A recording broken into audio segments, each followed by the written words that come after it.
We're going to start tonight with the flag salute. Everyone please join me and remain standing for a brief prayer. I pledge allegiance to the flag of the United States of America and to the republic for which it stands, one nation, under God, indivisible, with liberty and justice for all. Bless us, Lord, as we gather today for this Freeholder meeting. Guide our minds and hearts so we may work together for the good of our community. Help us to be generous in our outlook, courageous in the face of difficulty, and wise in our decisions. Amen.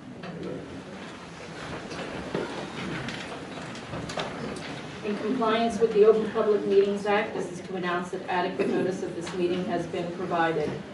Also pursuant to the 2018 bylaws, rules, and regulations of the Board of Chosen Freeholders of the County of Burlington, time shall be set aside on the agenda for the receipt of public comments. Public comments will be received with respect to agenda items prior to board consideration of resolutions to be adopted. An additional opportunity for public comment will occur later in the meeting. Public comment shall be limited to 5 minutes per speaker. Unused time may not be transferred to another speaker.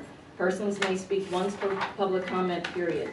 I direct the Deputy Clerk to enter into the minutes of this meeting this public announcement and the advance written notice of this meeting. Freeholder Hughes. Here. Freeholder Pulliam. Here. Freeholder Singh. Here. Freeholder Tiber. Here. Director Gibbs. Here. Thank you, Gina. At this time, I'm looking for approval of the minutes of the regular meeting of November 28, 2018, as well as approval of the minutes of the conference meeting of November 28, 2018. So moved. Second. Pulliam, Tiber, all in favor? Aye. Opposed? Abstentions? Motion carries. I'm going to move item H up, and I'm apologizing ahead of time for doing this, Ms. Wheatley. We're going to do this at the end of the meeting per your request, but we have a really big, packed meeting, and we don't want to keep your family waiting, and they are here to surprise you. So just to clue everybody in, Gina Wheatley, our clerk of the board, has dedicated pretty much her entire professional life to working for the people of Burlington County. And she's been in service to the Freeholder's office for a very long time, and has always been just a guiding force here at the county, and somebody that I have so enjoyed working with, and I can't imagine the county without you, and so I'm glad I won't have to. But you are going to be so sorely missed. The people of Burlington County, all the freeholders before me, that you have served, all the public and the administrators and the staff. Anybody here at the county knows Gina, and we're losing such a wonderful employee, but it's so great that you get to go up and be Gigi to baby Athena and enjoy your retirement, which is much earned after 32 years of service to Burlington County. So I want to bring up Gina's family and Gina, and we all want to say our thank yous.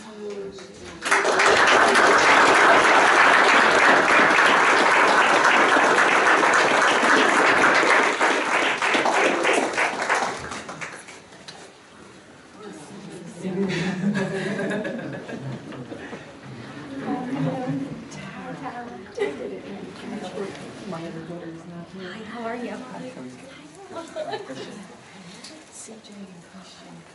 So we don't normally read the entire proclamation, but we put a lot of personal touches in here for you, so I am going to read it. I know. Whereas the Board of Chosen Freeholders of the County of Burlington wishes to recognize Gina Wheatley for her years of dedication to the county at large and wish her the best on her retirement. And whereas for the past 32 years, Gina has devoted her time to serving the residents of Burlington County. And Gina's accomplished career at the county began in 1986 as a senior clerk typist in the engineering department. In 1989, she joined the clerk of the board staff, where she worked her way up the ranks to eventually become the first permanent female clerk of the board in 2015. And whereas Gina was essential in bringing the county's resolution process to the 21st century. She spent countless hours meeting with Sunrise and IT staff in formulating the new system, now known as the Meeting Manager Program. Gina would go on to help formulate the new resolution transmittal module that works hand in hand with our Meeting Manager Program. And whereas Gina has been a mentor who has passed down her years of knowledge, and most importantly, a close friend to many of her coworkers who have the fondest of memories of their time with her. Memories include always stopping by and checking in on how you were doing, no matter how busy she was, her incredible teamwork, and her one-of-a-kind, infectious laugh that lightens the mood of anyone in earshot, And whereas while Gina will be missed by all of us at Burlington County, she has certainly earned her retirement. Her hard work and diligence have greatly benefited not only the county administrative offices, but also the county as a whole. And we hope that the remaining members will strive to follow her stellar example. Now therefore be it resolved that the Board of Chosen Freeholders of the County of Burlington recognizes Gina Wheatley for her legacy of service, her unwavering commitment to the county at large, and we express our sincere appreciation for your positive impact on improving the quality of life for all residents of Burlington County. Thank you.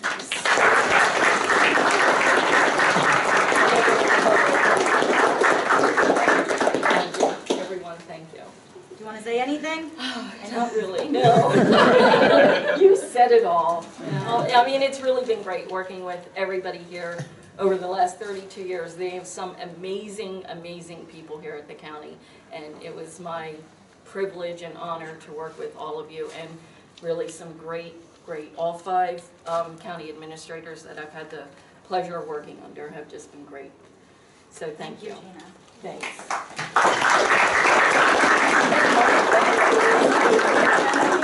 Well, part of them. So, oh my goodness, we lost your prop.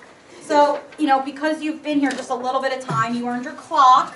Yes. So we have your clock and your certificate and your proclamation and the flowers, and this is just a little something from me for always going above and beyond. We love you. Can we let's get everybody, why don't we get all the Freeholders down here for a picture of Gina and her family? Maybe and the county admin staff, come on up. Todd, can you get in the picture, please? I want the lawyer in there. Andrew, do you want to jump in? Grab somebody to, okay.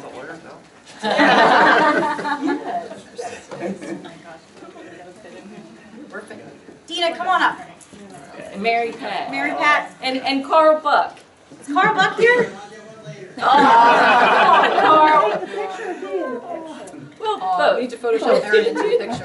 Let's get them together first, people from other departments. Are y'all ready? 3, 2, 1, and 3, 2, 1. Thank you. Come on.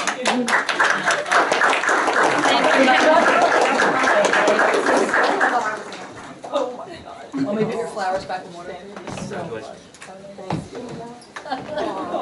Thank you. Here, I'll put these. Yeah, thanks. Somebody, whoever planned this. Bring him in. Let's get him Jamie. You've managed to work here for all this time, be a grandmother, and retire, and still look, you know, 29. So I am. it's amazing. Isn't it amazing? Thank you so much. So thank you so much to Gina and her family for being here tonight to recognize a lifetime of working for the county. So with that, I'm going to move on to our first portion of public comment. This first portion of public comment is for agenda items only. There'll be a second portion of public comment where you can speak about anything you'd like. I'm going to start with the people who have signed up, and then we'll go from there. Agnes Marsala.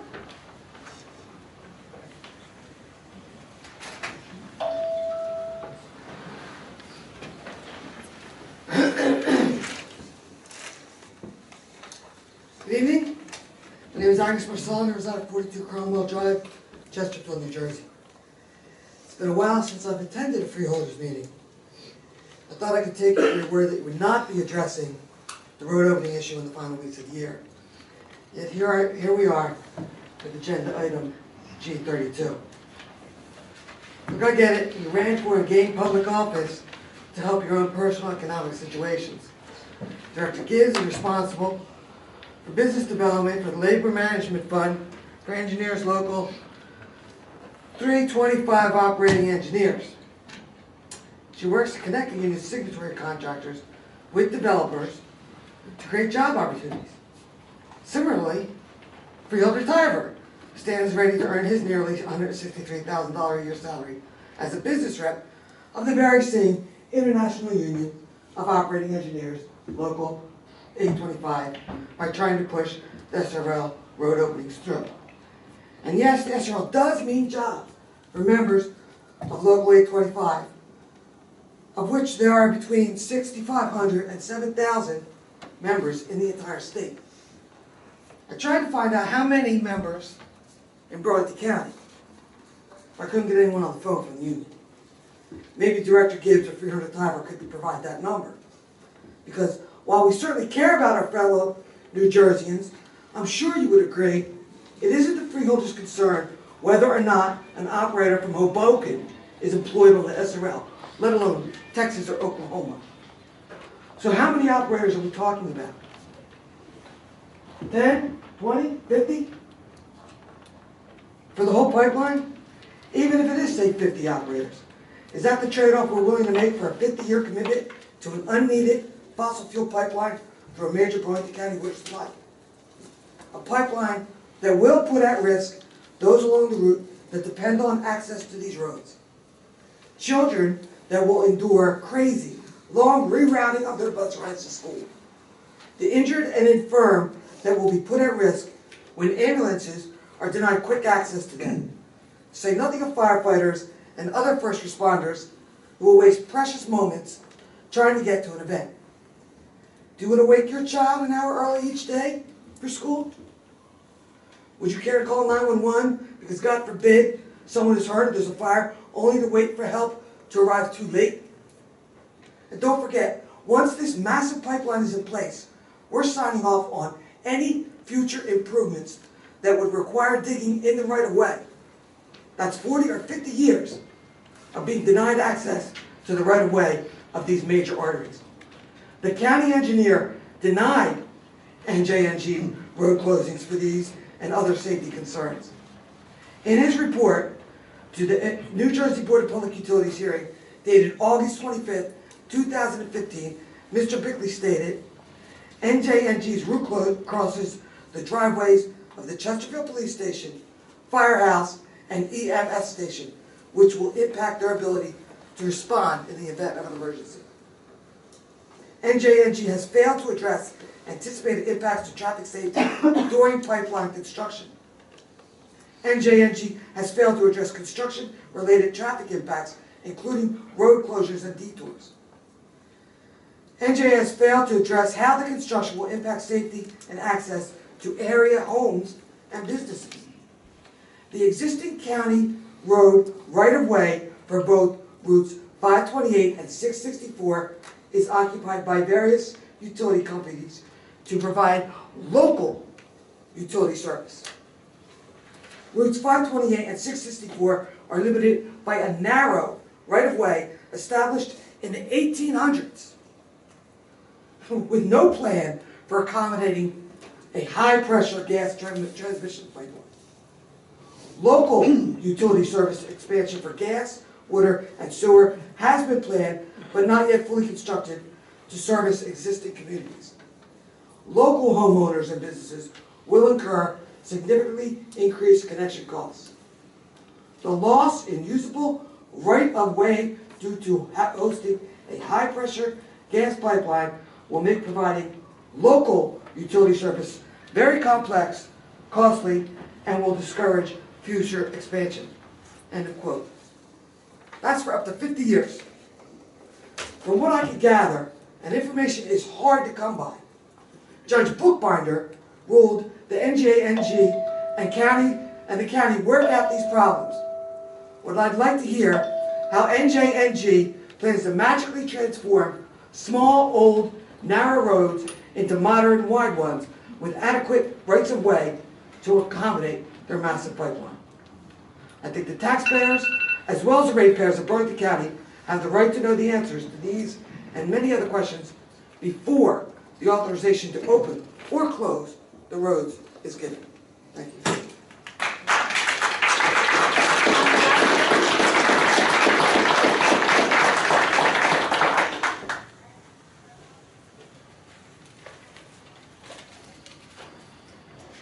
Good evening, Madam Director and members of the board. I'm John Gillespie. I'm the Chesterfield Township Attorney. I'm here to speak to you about proposed Resolution 32. On behalf of Chesterfield Township, I ask you to not only table this resolution, but to also direct the county engineer to not issue permits to New Jersey Natural Gas until Chesterfield and North Hanover have had an opportunity to review the plans for this pipeline. As you know, New Jersey Natural Gas sued the county 3 years ago over your road opening policy, and Chesterfield and North Hanover intervened in support of the county. Since that time, however, neither township has been given the opportunity to review the plans to determine the impacts to our local communities. Of course, this is no easy task. The county engineer has had these plans and been reviewing them for 2 years.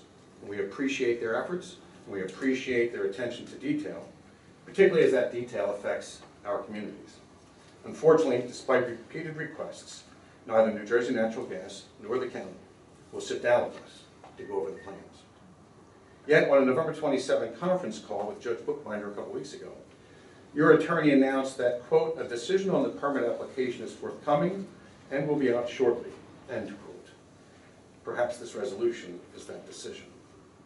At this juncture, we have no idea of road detours, what properties will be most severely impacted by the construction, how our farmers are going to get their equipment from place to place when County Route 528 is closed, and a litany of other issues which were raised, many of which were raised by Joe Brickley at the August 26, 2015 hearing before the Board of Public Utilities, and I have Joe's PowerPoint for your benefit.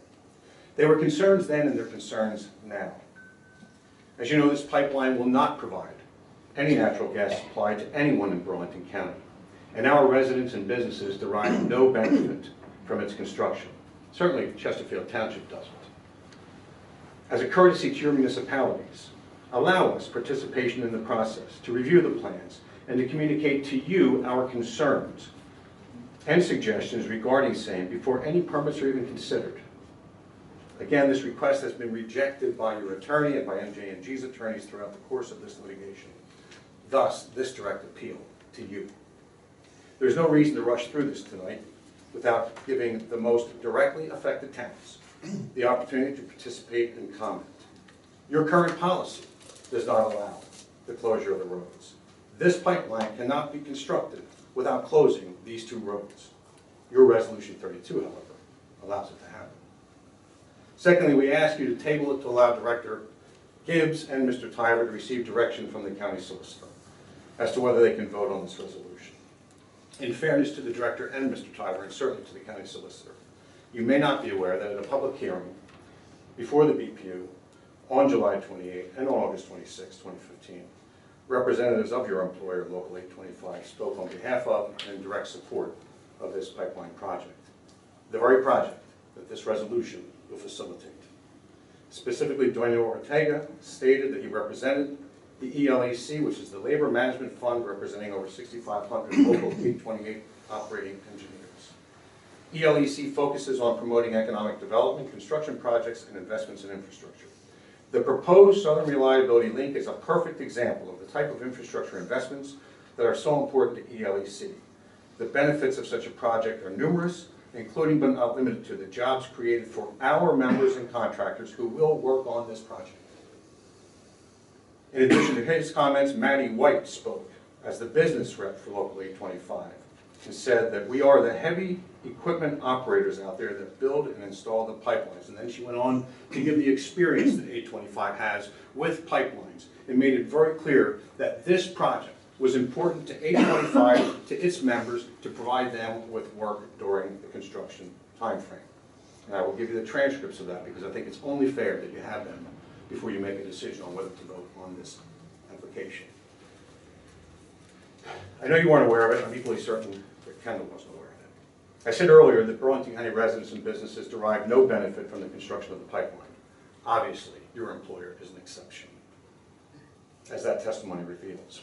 825 will indeed benefit directly from the construction of this pipeline. And in fairness to you and the county solicitor, I believe you should table the resolution to allow an opportunity to review these transcripts and determine whether or not you should recuse yourselves.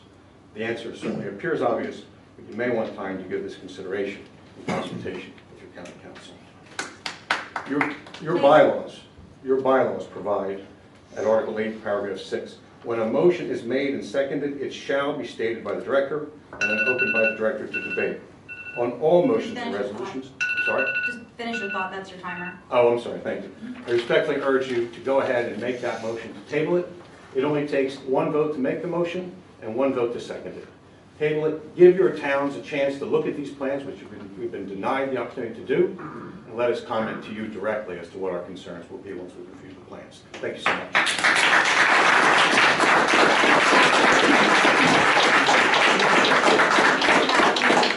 Thank you. Do you have the transcripts? You can leave it with the administrator if you'd like. And I just, before we set a few things straight with the record, to be clear. The road opening permit, the road occupancy permit is a administrative function from the county engineer's office. That is not what we are voting on tonight. What we are voting on tonight is that their current application that the company submitted would have alternating lanes of traffic and would utilize mobile signals at the ends of people's driveways. And so it has been recommended that in order to both shorten the construction time and to be safer, and this is according to many engineers and public safety responders, including chiefs of police that we've spoken to, the safest, least impactful way to do this is to close the road, because the road is so narrow, as many have stated, that we believe that, according to our professionals' experience, that having alternating lanes of traffic would not work with this type of project. As you heard the statements from our county engineer in 2015, prior to myself and I think all the freeholders being on this board, we did oppose the route for this pipeline. This is not the ideal location for this pipeline. We fought against this route. We proposed an alternative route that would have co-located these lines. We fought, and the Board of Public Utilities rejected that route as being not viable. They then directed us to stop being involved in the process and trying to fight the route, and they said that this is where it has to go. And so if that's where the Board of Public Utilities has ruled that it needs to be, we want to make sure that it's done in the safest, least impactful, and quickest way as possible.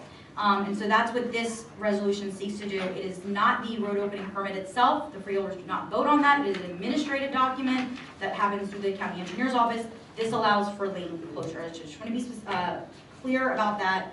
And so voting on this does not benefit voting on whether or not to close a lane does not. The BPU has said this is where it is going. This project is moving forward, and we're trying to do it in the safest way possible. So I just want to make that clear, and then we'll take the next person to come on up. Rita Romo. Rita. I defer for now. Okay. Chester. Sworn. I don't know the last name. Sorry. Come up, please state your name and address for the record. Sorry, my handwriting is so poor. Carlton Montgomery with the Pinelands Preservation Alliance. Oh, okay. Because based on your comments, I will alter the way I was thinking about this. I think there's a couple of problems here. One is that any action you take on this is going to further the company's decision to proceed with construction while the whole range of appeals are pending. They want to make it a done deal. They want to make it a fait accompli. They want to make it something that can't be undone no matter what happens in court. And I don't think that you should be taking any action on it, given that fact. I think you should continue to oppose the pipeline because of the route that was chosen. Second, I'm afraid you've got a conflict of interest. You shouldn't be participating in this in any fashion. Both you and Mr. Tyler, because of your relationship with the local... Are you an attorney, sir? No. We've had our attorneys review this, both our solicitor and our outside counsel have reviewed this thoroughly, so. It's inconceivable to me, because the case law is so clear. How do we have a citizen, how do we have citizen elected officials, right? If you're a teacher and you go to the state legislature, how can you vote on anything that has to do with education? If you're a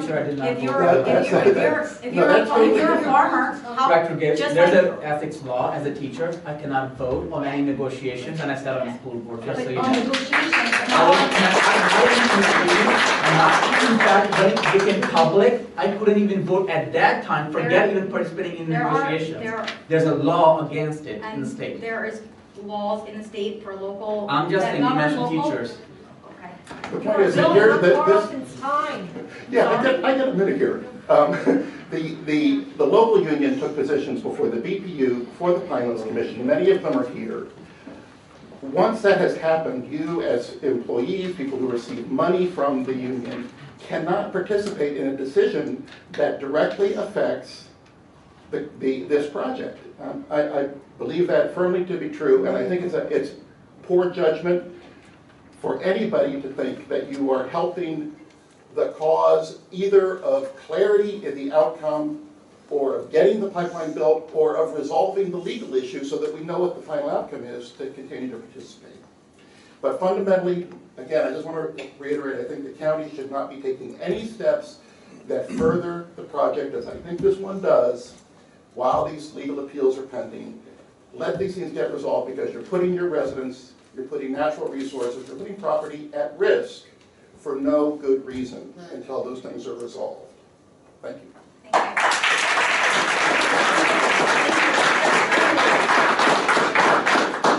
Chester Swinick, I think it is. Apologize for the handwriting.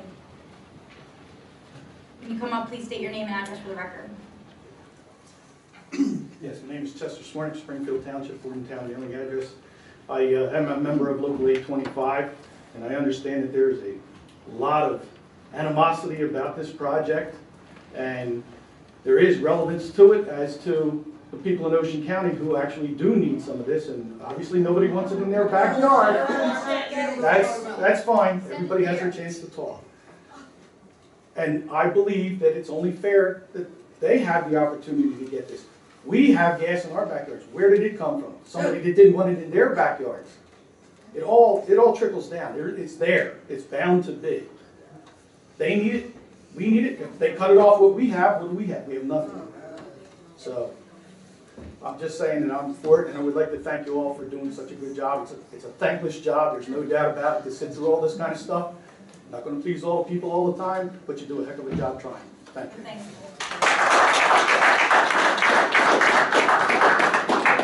Jeff Tittle.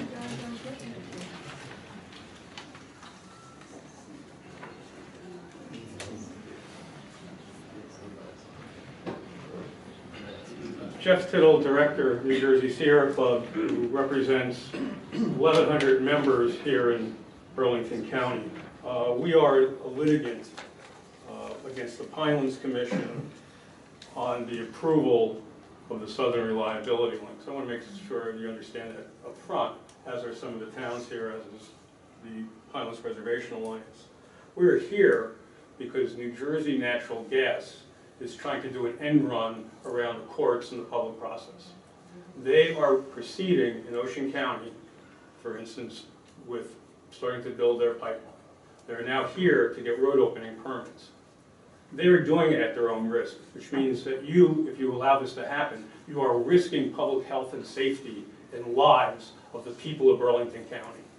You're also risking taxpayer and ratepayer money, because if we win in court, which is a good chance, the first time this went to the court, to the appellate division, they remanded it back. They will have to rip it out, meaning you're going to get double damage. The damage putting it in, cutting off people's lawns and driveways, putting it next to houses, and then coming back. Who's going to pay for it? Do they have a bond that covers both installation and removal? How could you allow them to go forward with anything without them putting up the money that it would cost not only to put it in, but to take it out?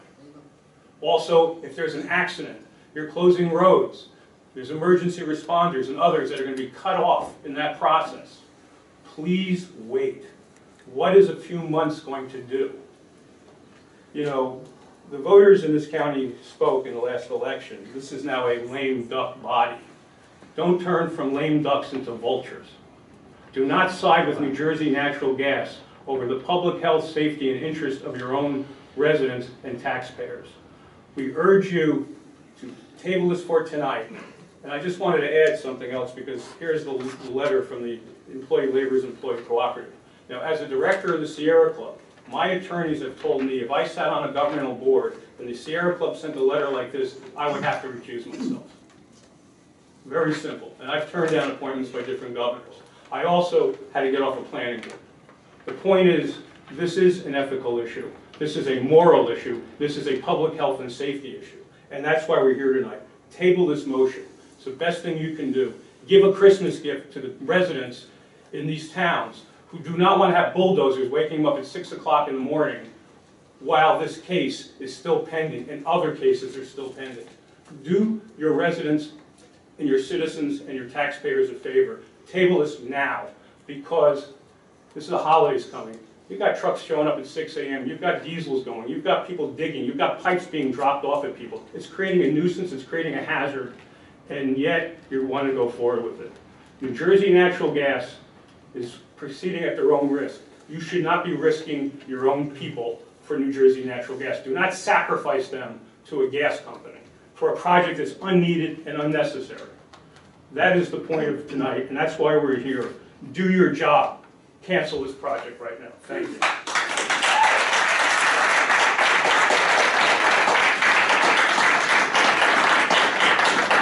There's also misinformation about this project as well. First of all, it does supply power to residents in Burlington County and Bass River. Yes, it does. Bass River is a far part of our county, but it's still part of our county. And it moves your time is finished. No, my clock didn't go off. If you're going to respond to me, I should be able to respond to you. I have been an expert on energy for over 30 years, and I've been following these issues and been deeply involved. That is not the case. The purpose of this pipeline is for reliability for Ocean County as a backup pipeline for an existing pipeline. They call it reliability because they lie to the ratepayers once, it's a lie the second time it's reliable. Burlington County is not seeing any of this gas. The Joint Base can't get any of this gas because they're in the PSE&G franchise area. It's all a bunch of fake news. Thank you. I have a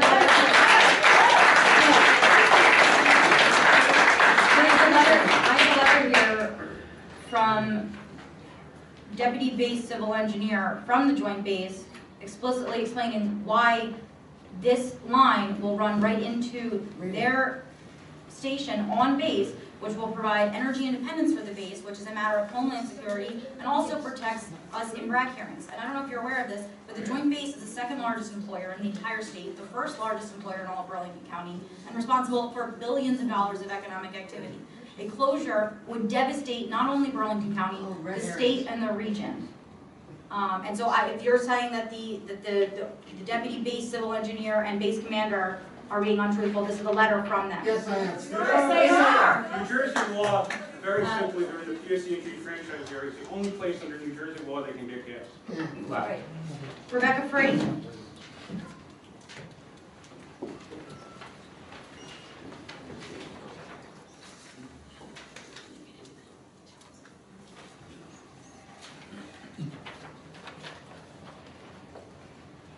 Good evening.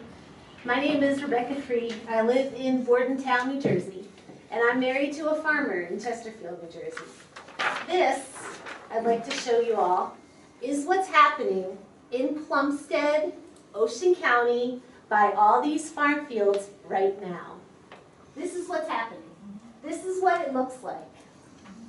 When you're talking about 30-inch diameter pipe being constructed in front of people's driveways, next to and adjacent to farmland, for a project that is mired in legal complications, for a project that could be overturned. I am a resident of Burlington County. I do also work for the Pinelands Preservation Alliance, but our living, our family is based on this farm. The air that we breathe, the open space that we have in the Pinelands is threatened by this pipeline. And it is the height of irresponsibility to take action on this pipeline tonight. If there's no rush, if this is a formality, simply alternating lanes, then let's let the new Freeholder board that's taking over in January take it under consideration, because you know what? They will be owning this moving forward. This is a threat to the future of the Pinelands National Reserve. The Pinelands National Reserve exists but for the rules that protect it. This pipeline is an illegal project that violates the rules that protect the Pinelands. This is currently being litigated. If you are willing tonight to vote on this and take that risk and risk the farmers who live and make their living in Burlington County, mothers like myself who raise our children in Burlington County, then I am incredibly disappointed that you can't show some backbone and strength and think about the people and not the forces that are pushing this project forward. This is a critical moral choice we're making right now. This is the opportunity to choose for the health of future generations, the health of our environment, and the identity of Burlington County. We are well known and respected for all the amazing work that the Freeholders have done to preserve farmland. It's truly incredible. The parks we have here, I am very proud of this county, and I would like to be proud of you tonight. and I will be if you decide to table this, because the only reason to rush this through tonight is because perhaps we think it will be much harder to do in January. And I hope that's not the case. But if you're willing to risk our residents' livelihoods, safety, the health of our food and water to approve something because you've been asked to do it or for some other reason, then I am incredibly disappointed. And I ask you as a resident, a mother, and the wife of a farmer to table this because that is the right thing to do.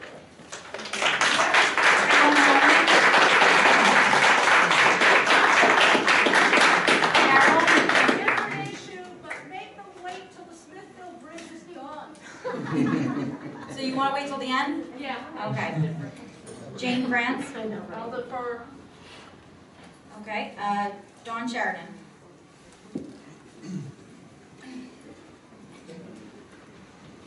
Dawn Sheridan, Chesterfield, New Jersey. So I see two of you are on your way out the door January 1st, so I feel like this is a big FU to the residents. But let me explain something to you, and let me explain something dearly. Balbir Singh, Linda Hughes, Katie Gibbs, Latham Tiver, Tom Pulliam, I'm putting your name on record. Because if you approve this, and something happens to my grandmother or anyone else in that town, I will personally make sure a class action suit is brought against you guys personally. Because you are putting the health and welfare of the residents in danger. So don't think when you leave, your term stops and you're not liable, because right now you're sitting freeholders, and that's how that's going to be. So if you want to give a big FU, remember, I put your names on record. This is exactly how this is going to go. You don't live on the route. You don't know what it's like. Okay? So let me tell you something. When you become parents, which Balbir Singh, I know you are, and trust me, I'm sure you can tell me, you'll do anything to protect your child and make sure your child is healthy and safe. Tom, I assume you probably have kids, grandchildren, maybe. I don't think you have the privilege of it yet, Katie, but let me tell you something. I'm sure when you do, you will want to protect them. I have a child. I also have a grandmother. Family comes first. Okay, my husband is a Teamster, all right? I'm all for union jobs, but not when it comes in, like he said, and destroys my health, my family, and my welfare. Okay, that's not right. What I will tell you this now is, what you should do, if you guys were smart as Republicans, you got Dems coming in. Table it till next time and make them responsible for the actions that happen.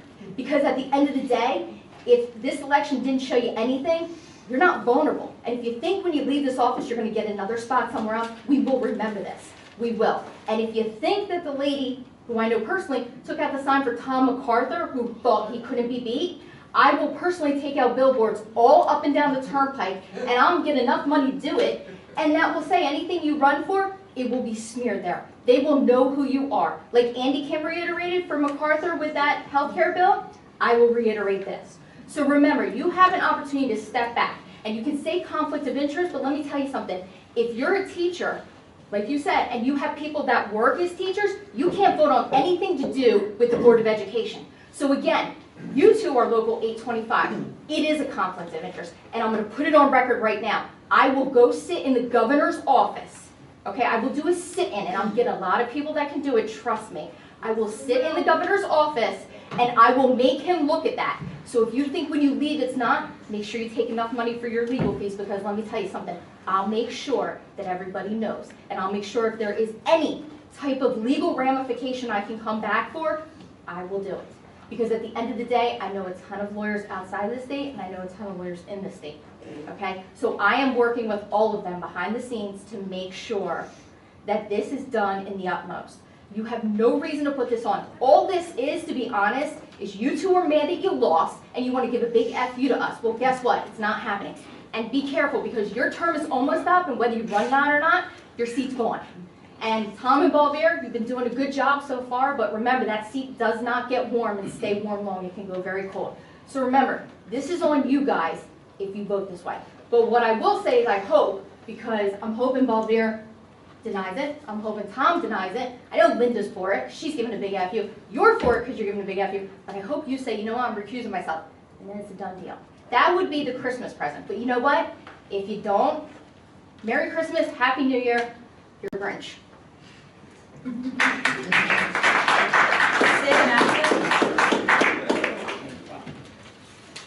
That one's going to be hard to follow.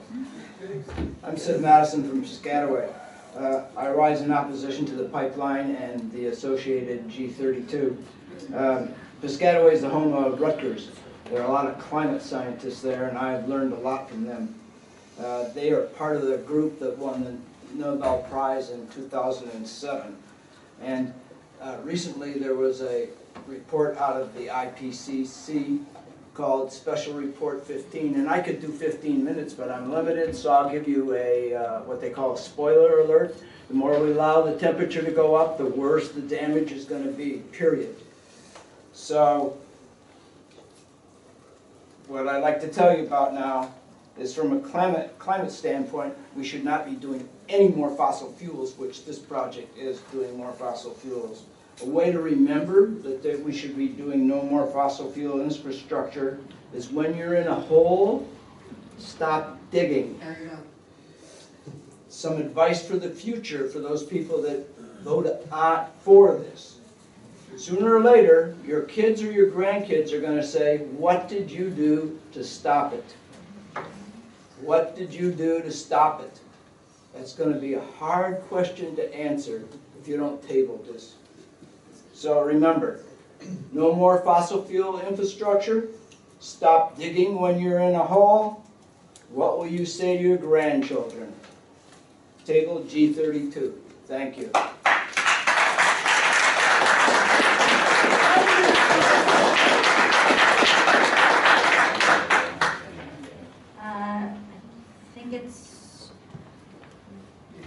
I think the last name's McNeil.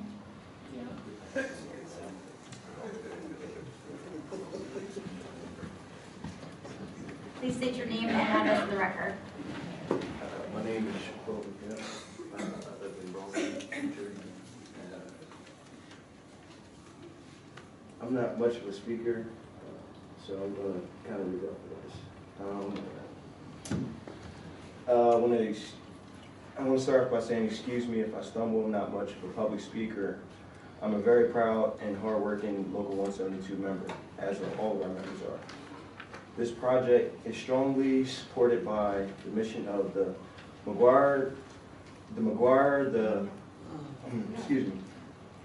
Fort Dix and the Lakehurst Joint Base, and will be protected and will help protect the second largest employer in the state of New Jersey, and the first largest in Burlington County. Our members are exceptionally knowledgeable and skilled in the handling of construction process of a pipeline. With that being said, the construction of the project will provide many jobs during its construction phase to many of our hardworking brothers and sisters. And I would like to thank you for your time and all your efforts. Thank you.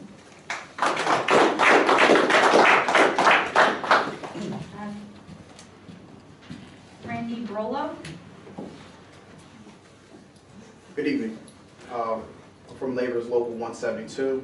And in order for New Jersey to remain economically competitive and well attractive paying jobs, we need responsible energy infrastructure to build capacity and increase reliability. People previously said to me, give us a Christmas gift. Well, why not give our members a Christmas gift and pass this bill? Thank you. Joshua Reed, Woodland Township. I hear everybody pretty much behind me talking about family and how they support their family, how they're worried about the safety of their family. Going through with this pipeline is how me and all these guys support and protect our families. And the NJBPU has already identified and dictated the route for the SRL. The vote tonight will allow the project in its current alignment to move forward in the safest and least disruptive way, and will reduce the construction schedule drastically. Thank you, guys.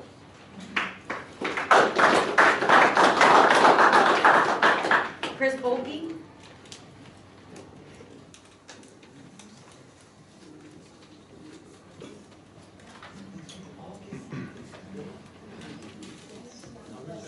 My name is Chris Balke, live in Chatsworth, Burlington County.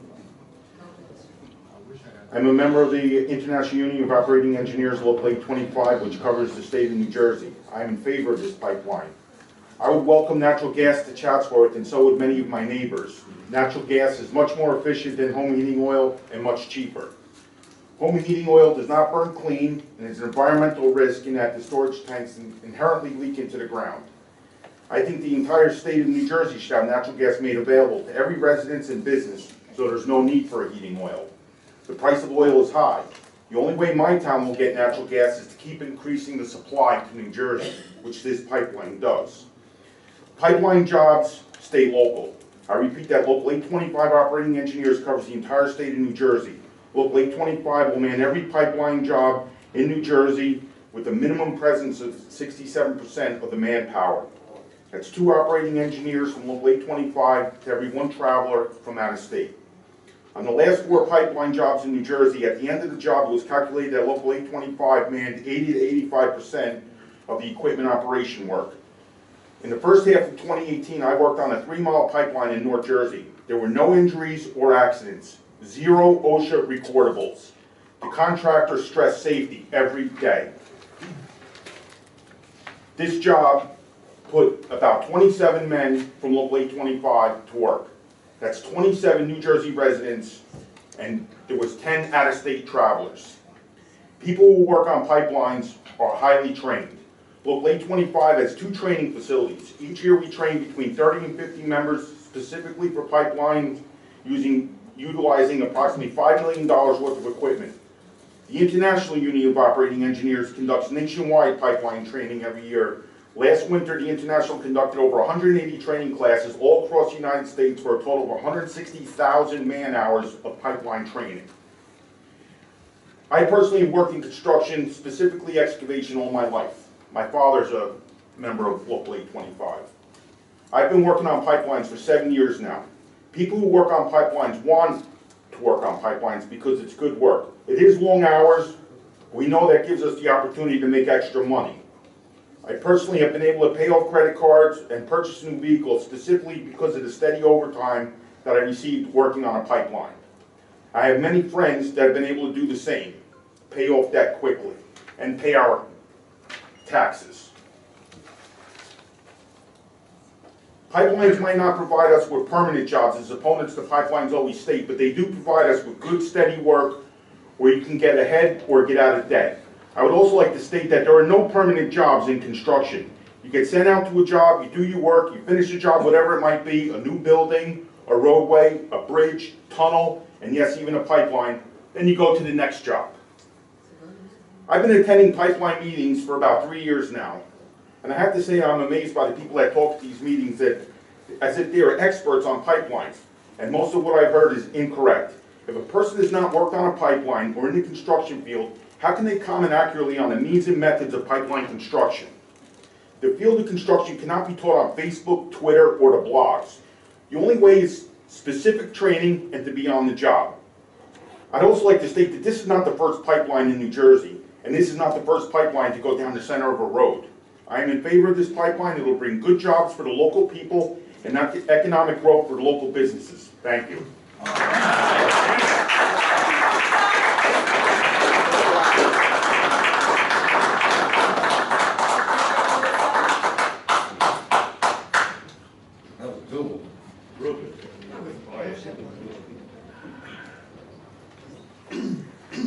Hi, my name is Patricia Caruso. I'm from Upper Freehold. Just looking at everyone on the board, I would like to think that you're all a group of well-educated professionals. It seems so illogical to me that you are voting on anything related to this unnecessary pipeline while this is still pending in court. I want to compliment your engineer, and he's probably in the audience, I'm not sure. But this is a man that you put your faith in and you trust to make important decisions about the safety of this county. And he very clearly stated in a multi-page report that it shouldn't go through the roads that it's supposed to. I happen to be married to a professional engineer myself who is here tonight. And one thing I know about engineers is there's never a maybe. It's a yes or it's a no. Your engineer very clearly states that this is not the route the pipeline should go, nor is it safe to put it on these roads. Secondly, I can tell for certainty that some of you are not parents, because there is no way, if you were a parent, that you could look a child in the eyes and tell them that this project was safe in any way. If this project is built, it would run. Let's not go personal. Let's just. I'm just telling you, I'm a parent of 3 kids. I'm sorry, it's really unfair to say. Well, I'm sorry. Let's stay away from that. Thank you. Okay. It would run in front of our house. If this were to explode, we would all be incinerated. I care about the safety and welfare of my family, of all the other families on a 30-mile route. It is a conflict of interest. Why is this being voted on tonight? Because several of you are being voted out? Why is there such urgency tonight for this to occur? That's my question. We do not have natural gas in our backyard. We have oil. This 30-inch high-pressure, 722-pound per square inch pipe would run in front of our house, but we have oil. This is illogical to me. So I hope that you all can vote ethically and refrain from voting on anything tonight while this disaster is tied up in courts. And just on another note, of course I want all of the union workers in this room to have jobs. We're all entitled to have jobs to support our families. That's, after all, what we care about, our families, whether you're on this side or you're on the union side. And that's the bottom line. Thank you.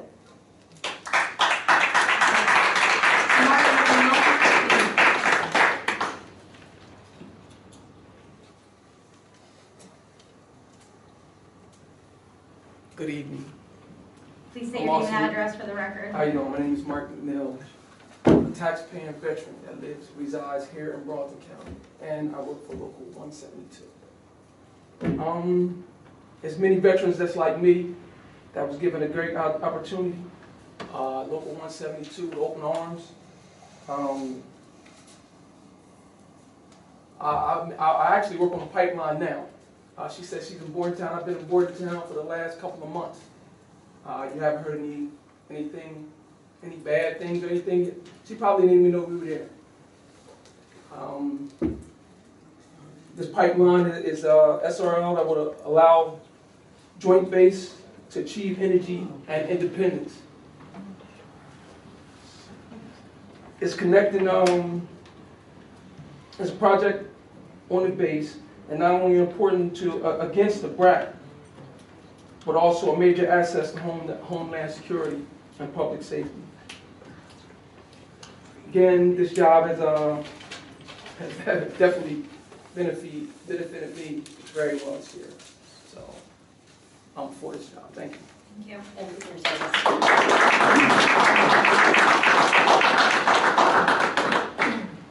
Tasana Rayner.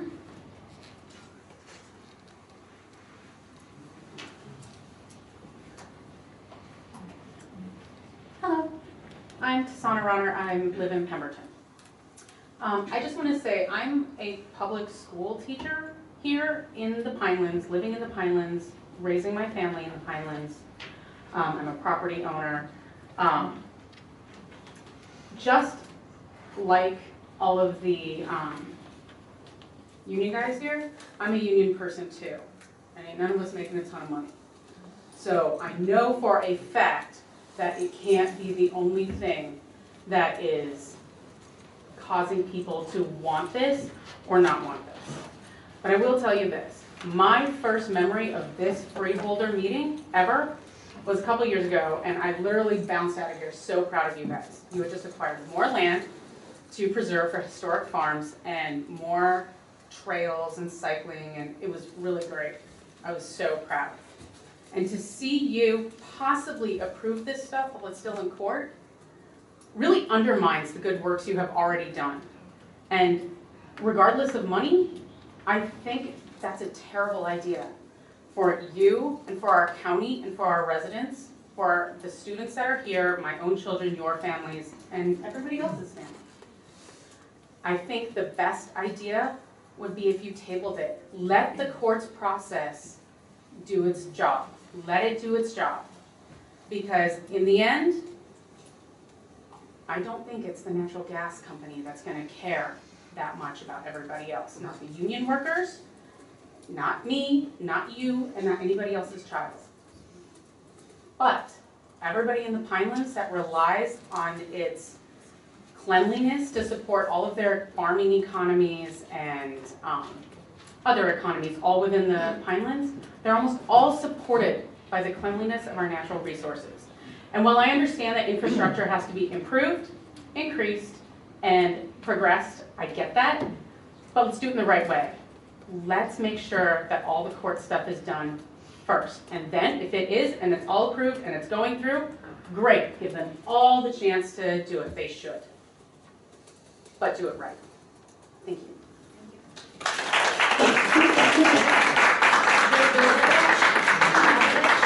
I'm not open. You want to wait till the end? Okay. Brian Listini.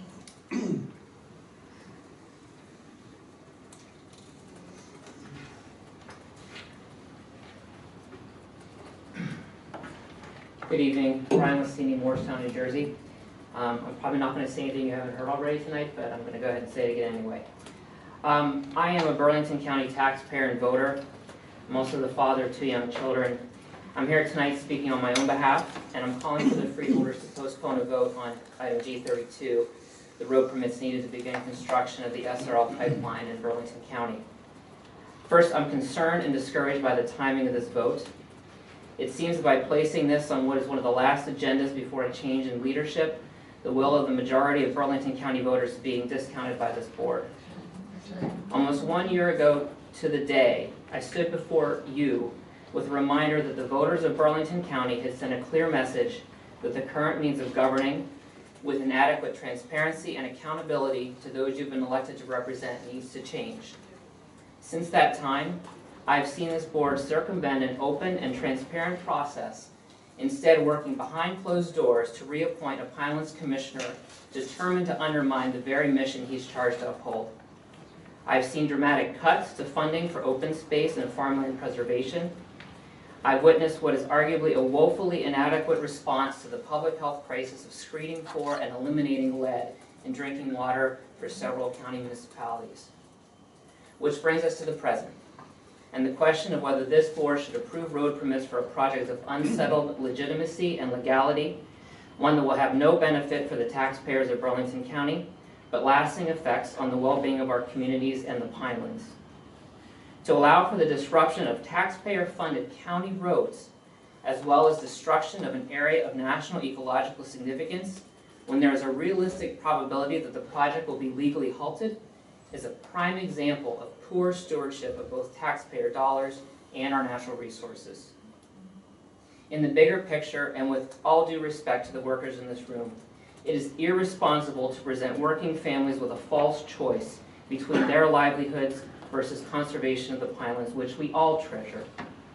It's an unfortunate fact that pipeline projects like SRL do not bring durable jobs, but rather a majority a transient workforce that in its wake leaves our workers and communities with deep economic as well as environmental toxicities.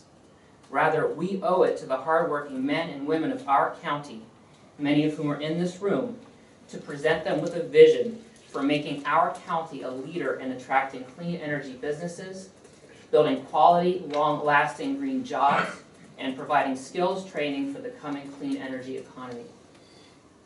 As you contemplate these last days of the current administration, I ask you to consider that these are the chains you are forging and will be forced to wear. This will be your legacy. But tonight you have the opportunity to make amends, to change course while there is still time, and to choose an alternate legacy that you will leave. You have the choice. Use it wisely and postpone this vote. Thank you.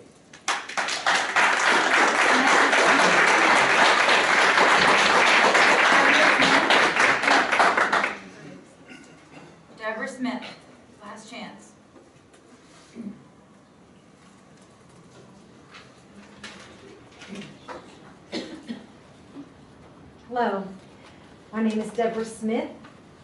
I live in Southampton Township, Burlington County. And I first want to say, first and foremost, I adamantly urge you to table this issue. A few months, there's a new board coming in. I feel, as well as many others, that enough damage has been done. Please stop the destruction. I feel appalled and sickened by the Freeholders Board plans to vote for the continuation of construction for New Jersey Natural Gas Southern Reliability Link pipeline to continue. It's already been said, this project is being contested in the courts and it should wait. You know, they're going through with this construction at their own risk. But I feel that's because their pockets are deep enough, after all, and they can pay the fines. But this pipeline does not benefit Burlington County residents. This has not been proven to benefit them. It's going out, from what we understand.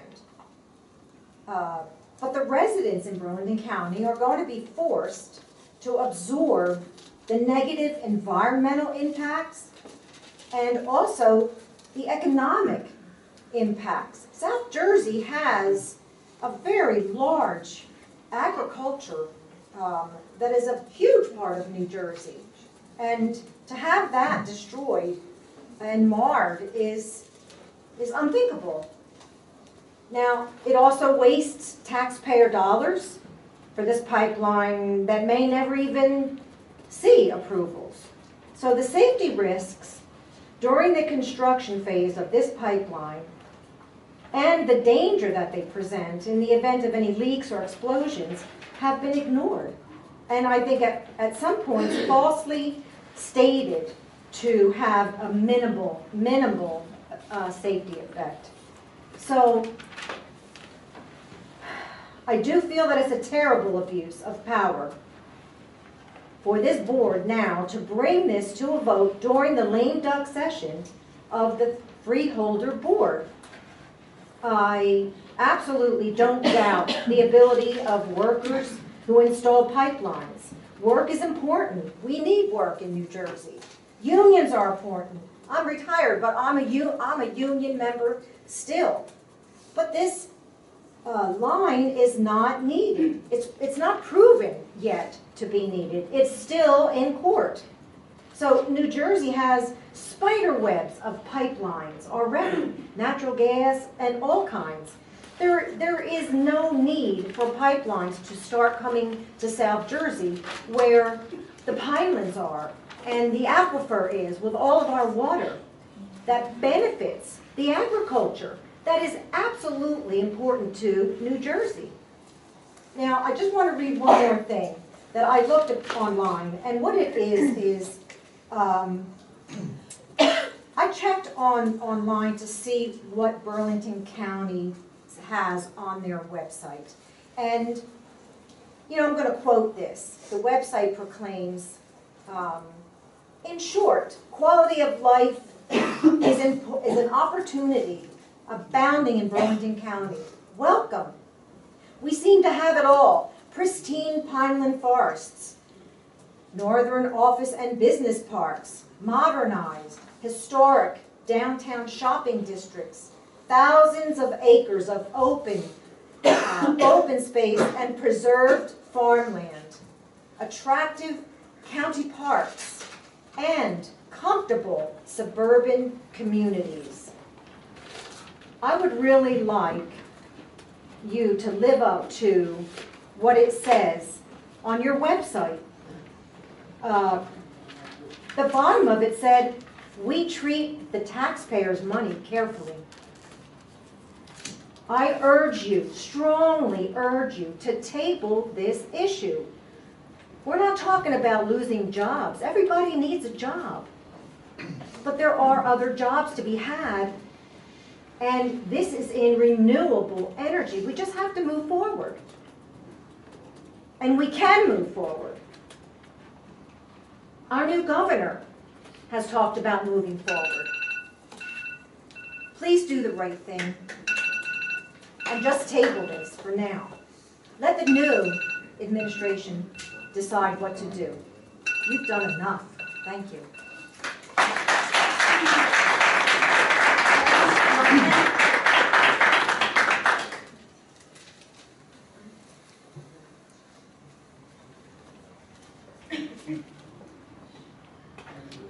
Evening. My name is Kevin Sparkman. I live in Medford. Moved to New Jersey roughly 1968 from the south. Pretty much have grown up in the Pinelands. I have just a few remarks here. In light of the ongoing legal challenges over this pipeline, I don't believe that you should approve the permits that are being requested. Should not put its residents, businesses, and the Pinelands National Reserve at risk. But I'd like to share some words that others have shared here. I think overwhelmingly residents have, not just at this meeting, but at previous meetings, have shown their feelings about this gas pipeline, and most have overwhelmingly rejected it. And I think you should abide by the feelings and the wishes of the residents here. First is your colleague and former freeholder, Bruce Gargano, who previously, on behalf of this board, said, "We will fight aggressively as we defend our ability to protect our roads and our residents." He went on to say, "Our road opening policies are our only ability to impact on this project. This board will vigorously oppose this attack by New Jersey Natural Gas, just as we have actively opposed the proposed route for the pipeline." Last week, in the Asbury Park Press, the Asbury Park Press published an editorial by former New Jersey Natural Gas Director of Communications, Mika Rasmussen. I might have butchered his name there, but in his editorial, he characterizes New Jersey Natural Gas's move to start laying pipe as, quote, "The only way it could ever move ahead is through years of strong-arming and withholding crucial information from our local and state decision makers at every step of the way." In this commentary, he went on to say, "Even South Jersey Gas, which has sought for a longer period of time to build another pipeline through the Pinelands, never stooped to this gutterball tactic of forcing the hand of courts and counties. It is a blatant example of a company that believes it is above the law." That's a gentleman who served as the Director of Communications for New Jersey Natural Gas for about a decade. I strongly urge you to not go ahead with these permits. Ms. Gibbs, I'm troubled by your implying, you talk about sort of fake news and some of the bad information that's been going around about this issue. I'm really troubled by your implying that the joint base is going to somehow tank if this pipeline is not approved. That is fake news. It's inappropriate for you to sit there and share that with this audience. I'd say that it protects it in future BRAC hearings because according to military professionals from DEC and from the base, that's the information I'm getting from military commanders. And so I believe that these personnel from... They have told you that if this pipeline isn't approved, that the joint base is going to be at risk. It helps protect them in future BRAC hearings. Could you share that with the rest of us on board? It was written to me, but I will share it with you.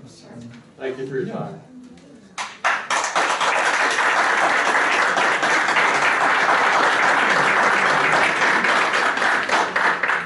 Are there any others who'd like to speak during this portion of public comment? Let's form a line. Sorry, you can come on up.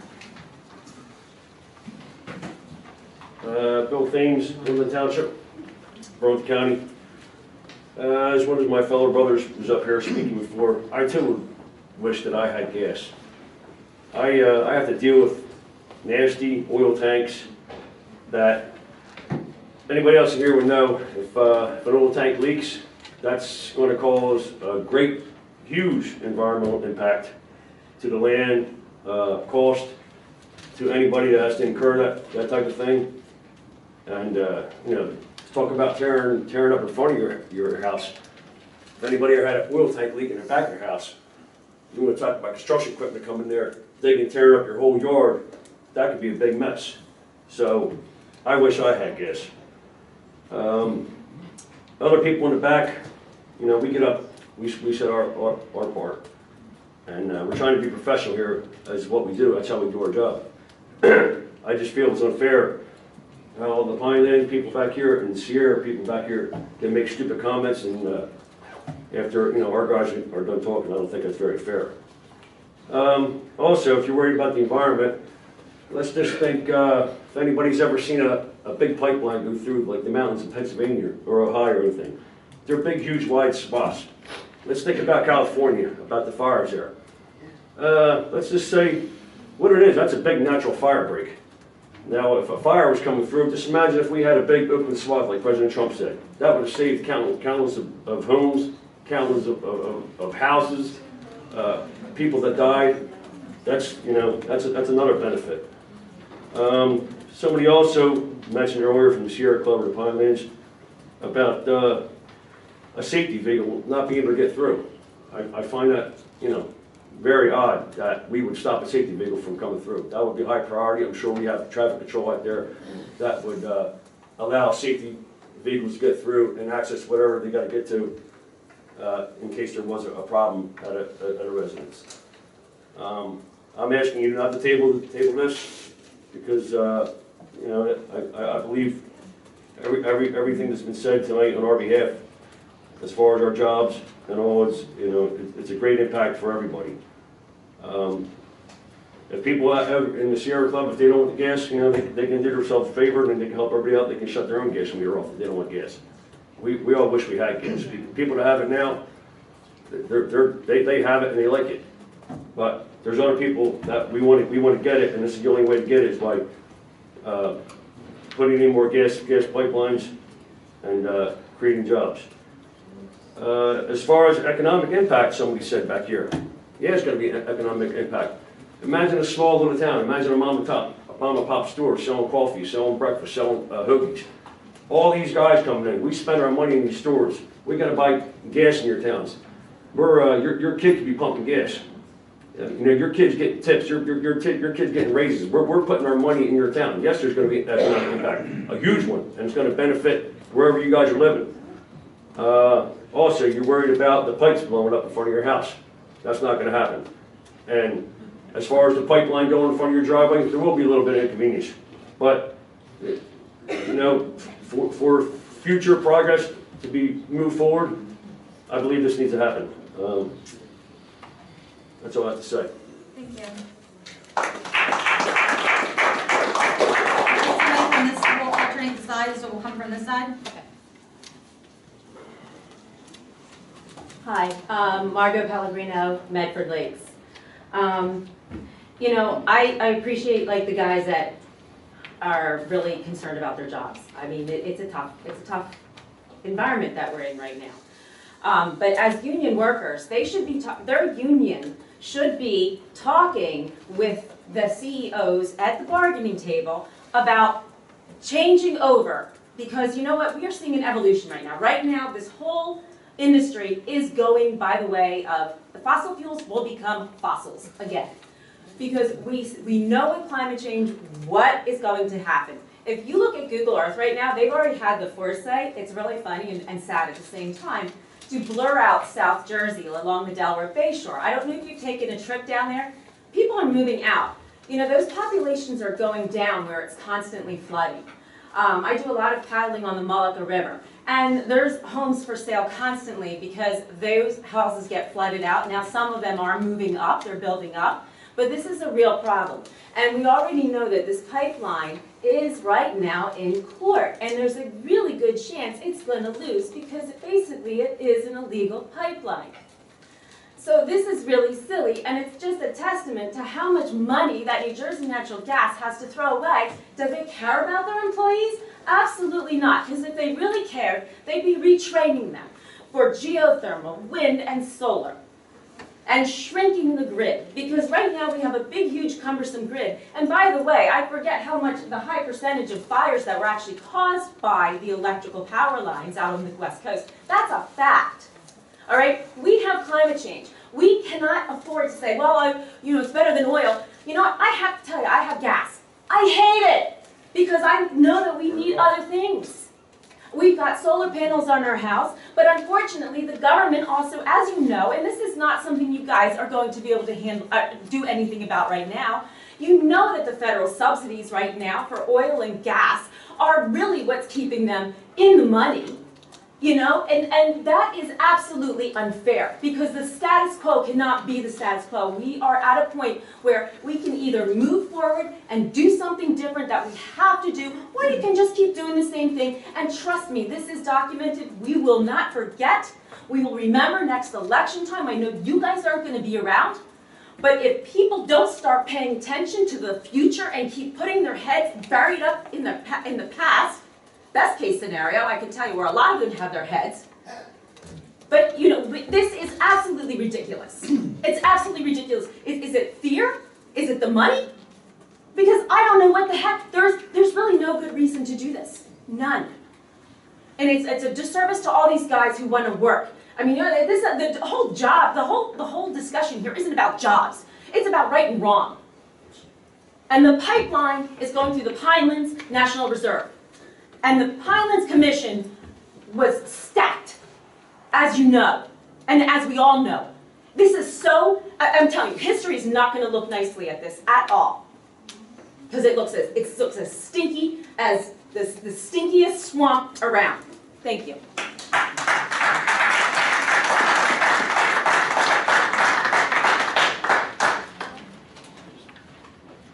Hi, good evening. I'm Rita Romo, Mayor of Chesterfield Township. And I'm not going to talk about the pipeline. And I'm not going to talk about the conflict of interest with the voting because I think that's obvious. What I do want to say is that I and the Mayor of North Hanover and the other elected officials on these township committees would like the opportunity for us and our engineers to review these plans before anything is decided on. We have been denied that, and I don't understand why. So it's not going to take us very long, but I do think we have that right, because I know that I want to do what's in the best interest of my residents, and if I don't have that information, I'm not going to be able to do that. So again, this is not going to take very long. I think it's easy if you could just table this until Chesterfield and North Hanover have an adequate chance to review this. And our police chiefs, because as far as I know, my police chief did not say this was okay. And I was in several meetings with him as well when we were discussing this. So that would be what I want to get out of tonight. Thank you.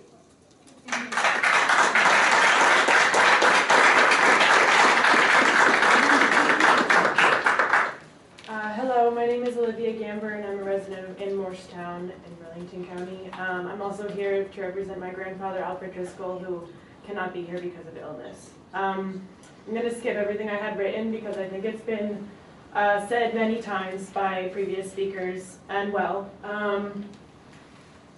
But I do need to put my name, as well as my grandfather's name on the record, asking to call for item number 632 to be tabled or rejected. The pipeline does not benefit us in Burlington County in any way, and we don't need it and we don't want it. And I'll leave it at that. Please table the issue.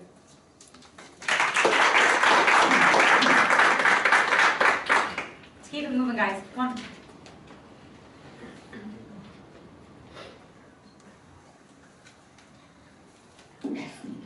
This is not close enough for me. I live in Ocean County. Thank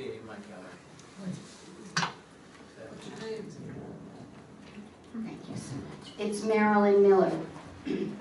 This morning I was at the Vietnam Veterans Museum waiting for the vans with the wreaths that are going to be placed in D.C.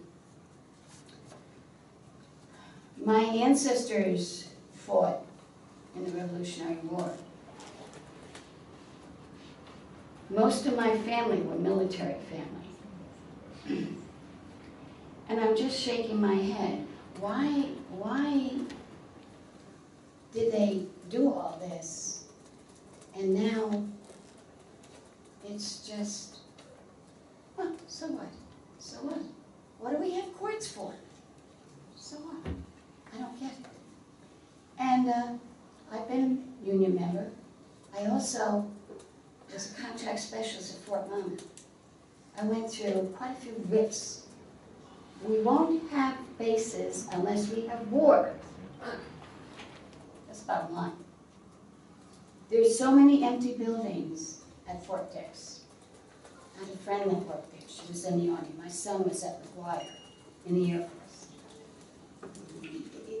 The pipeline is not going to keep the military working.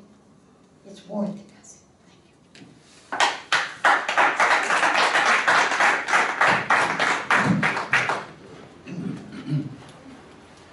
My name is Elijah Gamber, and I'm a resident of Morristown. And I'm sorry if I get choked up. It's simply because I don't think I will be listened to fully.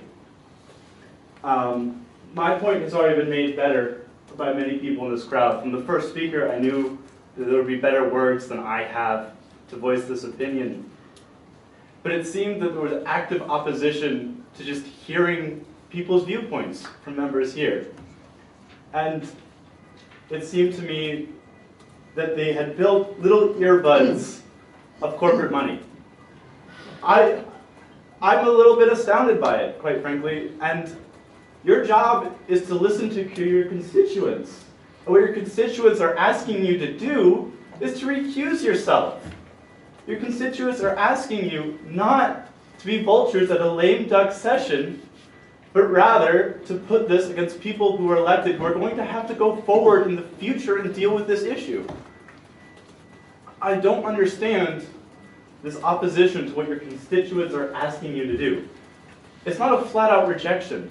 It's just to give time to the mayors, the people who are actually going to have to implement this, to fully understand. And the other thing is that you said that, well, this is simply an issue of we're not going to protest it because it's already fact, right? Like, we have to do this. But your constituents are asking you to protest it. Quite frankly, that's what so many people have stood up and said. We want you to fight against this.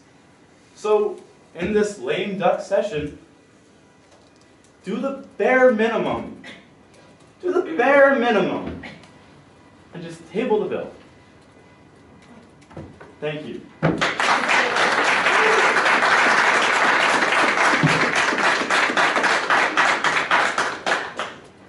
Hello, my name is Jane Wilshire. I live in Morristown. There are laws that govern land use in the Pinelands. It's called the Pinelands Comprehensive Management Plan. There are regulations. This pipeline project, the New Jersey Natural Gas Pipeline Project, does not abide by the regulations of the land use in the Pinelands. From Jump Street, it's an illegal development. If this type of infrastructure is needed in an area of the Pinelands, there are legal processes within the comprehensive management plan that can be followed so that certain regulations can be, I don't know what the word is, but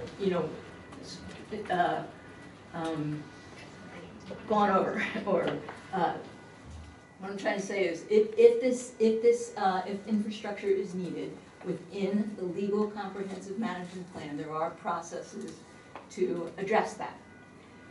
All these processes were not done by New Jersey Natural Gas. They were either bullied through or ignored or circumvented. It has been expertly demonstrated that the capacity of this pipeline is huge, much huger than would ever be needed for the base.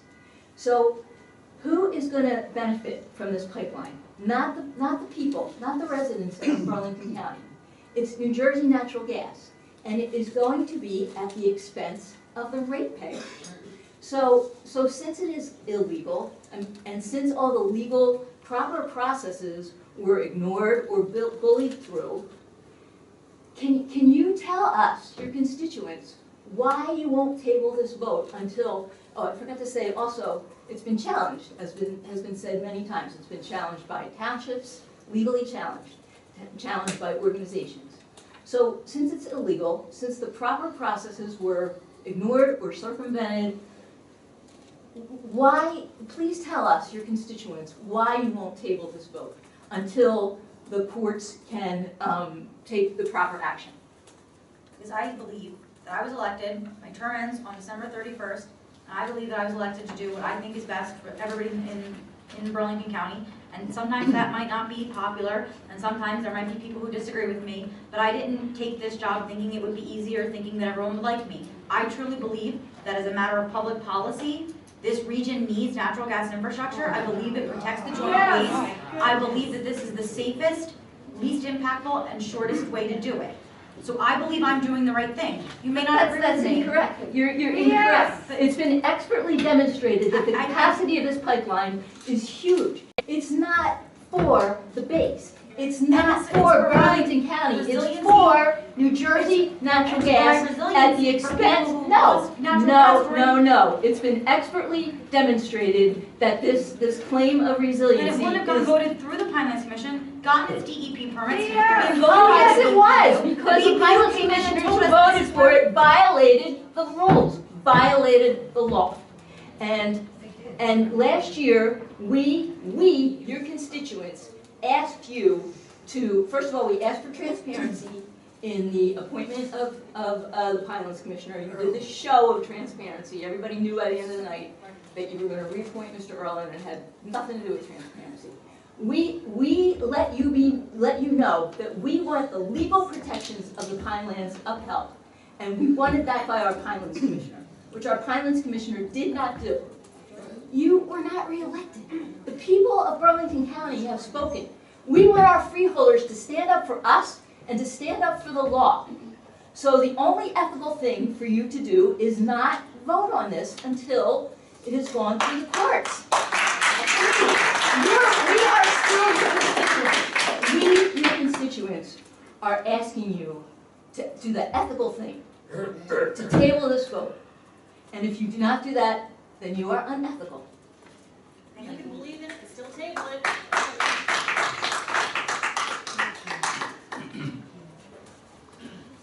My name is Margaret Meisner-Jackson, and I'm the acting chair of the Sierra Club for Ocean County. Okay? Now, apparently, you have no clue what the pipeline is like. I've worked on it for years with some reliability linked down to the BL plant, BL England plant, which, strangely enough, it's a coal-fired plant. This has been shut down, and it will be dismantled as of probably in next May. The SRL pipes are, generally speaking, 24-inch big pipes. It's not a small little pipe. It's a big one. 30. Or 30.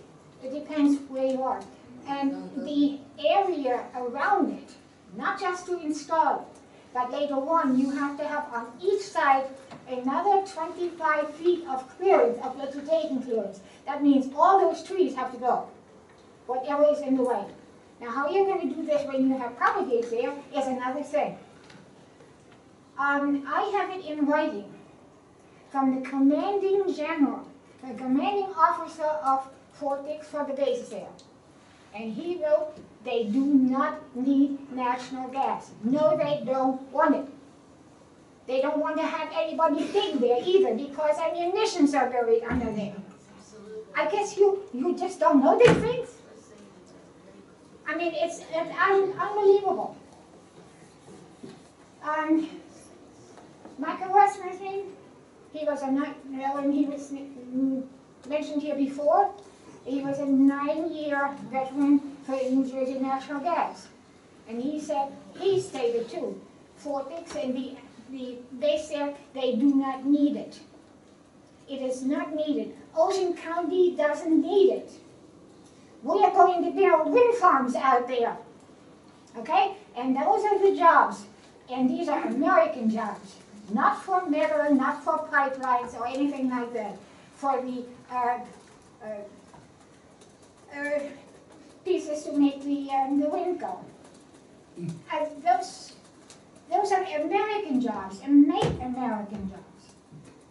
And union members can be retrained.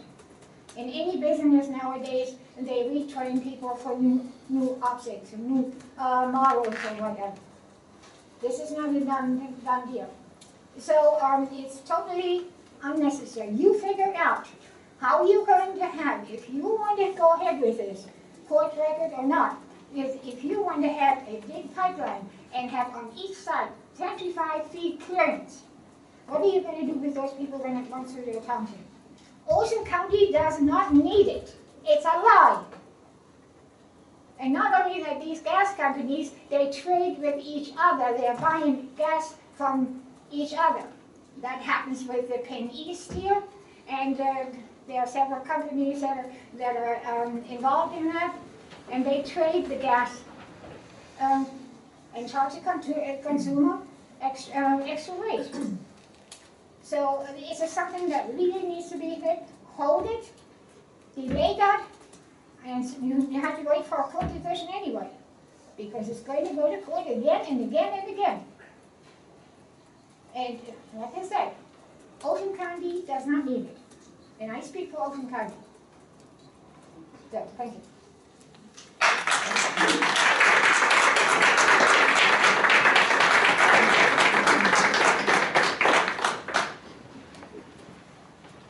My name is Robert Chamberlain. I am a pipeliner. I work for Union Local 172.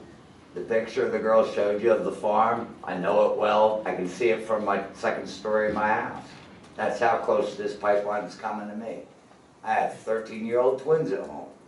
I don't want nothing to happen to them. I don't want nothing to happen to their friends at school. I do pipeline work. It's safe, it's good. Do I like where it's going? No. But everybody here, I assume, drove here today. All the opposition. Somewhere, your car that you drove here had... Face this Great. way, sir. Sir, sorry, you gotta face this way. Not How many people drive their cars here, somewhere along the line, natural gas fed them plants, electric companies, they get natural gas, shut your electric off if you don't want it no more. We'll go back to horses and carriages. The farmland. I don't like where half these developments are being built. I grew up here. I don't like it. I can't hunt that piece of property no more because your development house is on it. I couldn't stop it. It's called future. It's called progress. Do I like it? No. But if I really don't like it, I'll move back to Arkansas. You don't have none of this in Arkansas. It is the poorest state you ever wanted to live in. So everybody look in your wallets. You want to be poor? Move to someplace like that.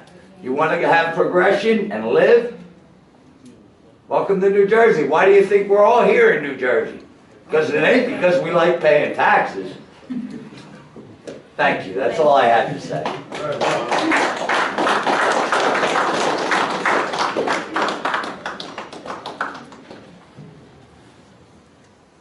Well, my name is Susan Crawford. I'm from Mount Holly, and I've been coming to these meetings for about 5 years now, and I'm very discouraged over what I've seen, because I have routinely seen the disregard for the comprehension and management plan for the Pine Barrens, and you have done that over and over. Your interests do not seem to be for the Pinelands. They're for development and for doing really whatever you want. And I'm curious. Please tell me, who do you really represent? Are you representing us? Because we've spoken out about this. And yeah, I know the Pine Barrens doesn't really have a lot of pocket money to throw toward you guys, but the gas companies do. And I really think that's where your interests lie. I mean, you're giving us no other conclusion. Because routinely, we show up, there's no transparency on what's going on. We're shut out of meetings. I had the lawyer last time I came for a meeting. I asked him, like, well, what meetings should we be attending? He goes, the right ones. And he winked at me. So I don't know what meetings are going on that we aren't being included in on, but there is no, don't you shake your head at me. Do not shake your head at me. shake my hand. I didn't know, you shook your head. I deserve respect too. I've been sitting and listening to this too. And yes, I have veterans in my family, and I have union workers in my family too. But I give a damn about this place. And I'm sick and tired of just watching you guys plow through it. Do any of you ever go out there? Do you go out there with your kids? Or do you just drive through it? Because it's a magnificent piece of land. And it isn't there for your development. That's not what the comprehension management plan was about. That was about protecting it. That is your job. Not selling it to the gas companies, not having it developed. Because once that gas company gets in there, you know exactly what's going to happen, and you can't wait. Because then development's going to come in, because then it's going to be spoiled, and it's not going to be this land where you can grow these fabulous crops and have the best damn blueberries, sorry Maine, on the planet. I mean, it's a beauty. We have orchids in that area. There are plants that grow no other place except like one other square mile in the world. I don't understand why you just want to trash it. Do you have no forethought into this? Do you have no clue what is going on? We're dying. The whole planet is dying, and you want to shove that last bit of precious land that New Jersey has. New Jersey, the big joke of like, oh, we've got nothing but refineries. We've got that gem, and you're throwing it down the toilet. And, you know, it's just, who do you represent? Where are your homes? In 5 years, do you want to drink that water that's coming out of there? It's going to be poison. How about your kids? Promise me that. You put that pipeline in and promise me every one of you and your children and your grandchildren are going to drink that water. You know the cost of everything and the value of nothing. I want this shelved. Please, for the love of God, shelve this. Please.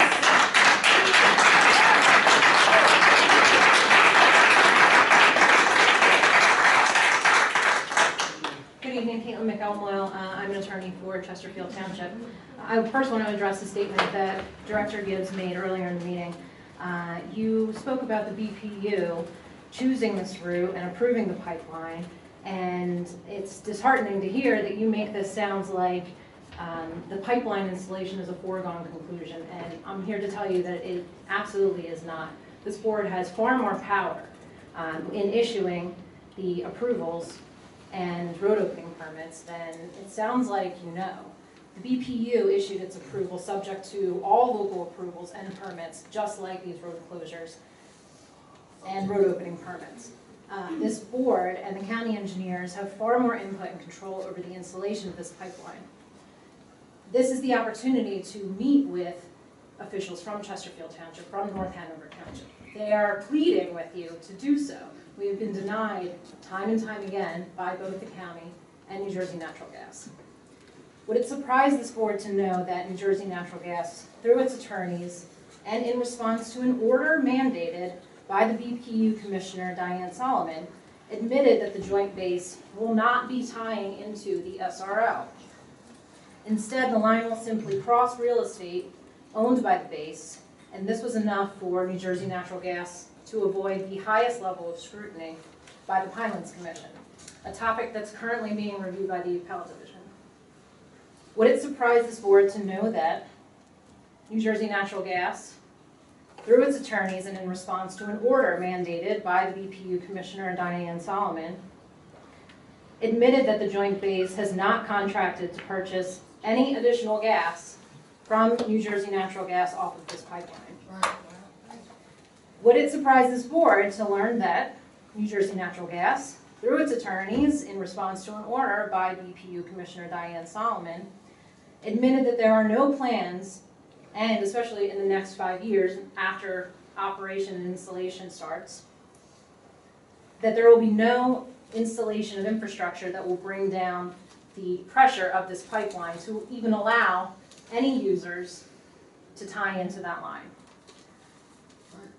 Would it surprise you to know that New Jersey Natural Gas was never required to demonstrate any empirical evidence that there is a proven need in this region for natural gas? Please table this resolution and give yourselves the opportunity to be educated by the municipalities and the people who are directly affected by this the most. Thank you.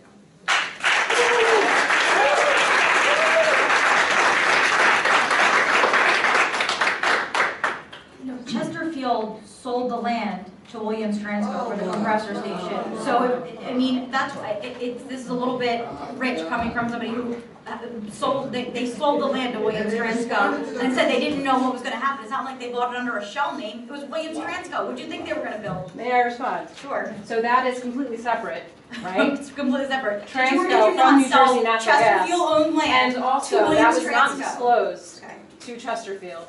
I'm glad you find it funny. I just think it's hypocritical. You sold the land to make money for your town. And you're not hypocritical not tabling this vote with The good words? constituents of Chesterfield told their elected officials what to do, and they're doing it. We're telling you what to do, because we're your constituents, and you should do it as well. Yeah. If I may, John Kokobinski, North Hanover Township Committee, former mayor of North Hanover. Almost 2 hours of conversation. I came tonight not to speak, really. As the mayor of Chesterfield, I wasn't looking to address the issue of the pipeline. I have. To bring up that issue on Transco, come on. That's a whole separate issue. SRL, Transco, whole different issue. But regardless, as I've stated numerous times before, we're talking about public elected officials. Your primary paramount objective is the public safety, health, and welfare of residents. I can speak on behalf of North Hanover. I haven't talked to a superintendent of Northern Burlington Regional, local schools, on anything pertaining to these routes. I have no idea personally what is being affected, what residents are being affected. Closure, how are we going to go around? We just did a project on Province Line Road, which is a very small piece. It took unbelievable time to have the county approve the detour system. I can only imagine the hardship. I can't even begin to imagine. Exactly, the permit hasn't been issued. This isn't the permit. Wait a minute. It says, wait a minute, it says authorization for road closure of Bordentown Chesterfield It's not Road. the road occupancy permit. And Chesterfield, wait a minute, Chesterfield Orneytown Road.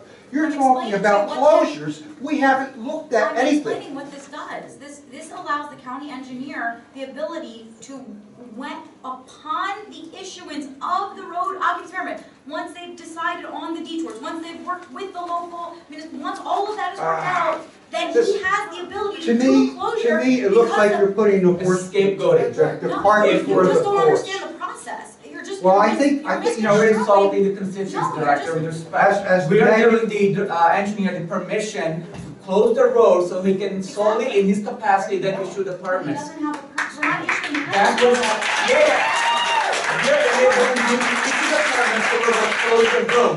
Stop blaming, it's like someone treating them, they don't understand the whole mechanism that you're putting in place. You're allowing the engineer to make the decision when to close the road. If we don't issue the closure permit, he can still, then we the wait. permit, This board is the only board that has the authority to close a road. Let's just be clear. We're the only one who has the authority to close a county road, not the county engineer. But Joseph This is exactly issued a what this is being road pushed permit right tomorrow. now in a lame duck, as somebody said, being vultures in a lame duck session. I think it described it pretty well. But that's what it is. Please stop insulting the constituents. Going to North Hanover and Chesterfield being in Burlington County, that again, we've been made aware, and I know we've been asking for this for years to have input, and it's not coming. So again, this should be tabled, no question. Let us have the opportunity, let us talk to our school superintendents, let our residents know what's going on, let them have a say. They're your constituents, they're my constituents. And again, I'll leave it. Your obligation as mine, I don't care if you're the President of the United States, a member of Congress, a freeholder, a legislator in the state, your obligation is to public, again, as they say, paramount, public safety, health, and welfare of residents, okay? Thank you.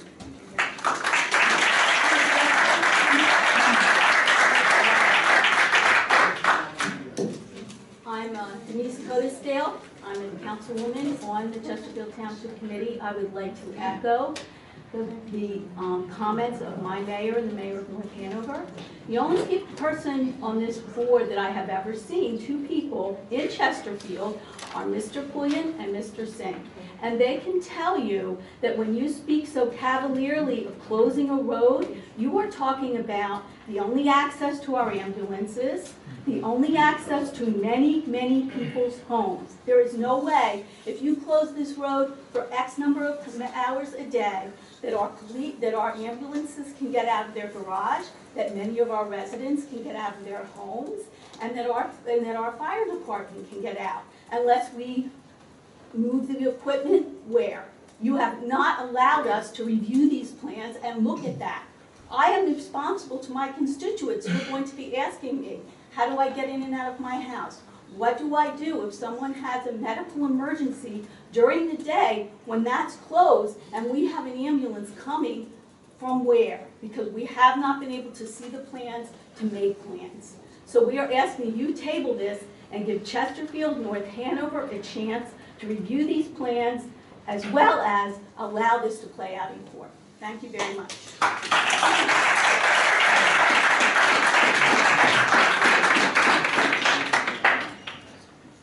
Hello, Chris Gaskell. I've lived in Burlington County for 50 years. I'm a union laborer, pipeliner. And these roads they're talking about, there's cops on them. If there's an emergency, they get right to where they gotta go. There's no big deal about that.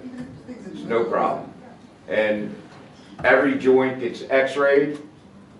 It's physically safe, environmental safe. It doesn't leak, goes in the ground by professionals that do it all the time.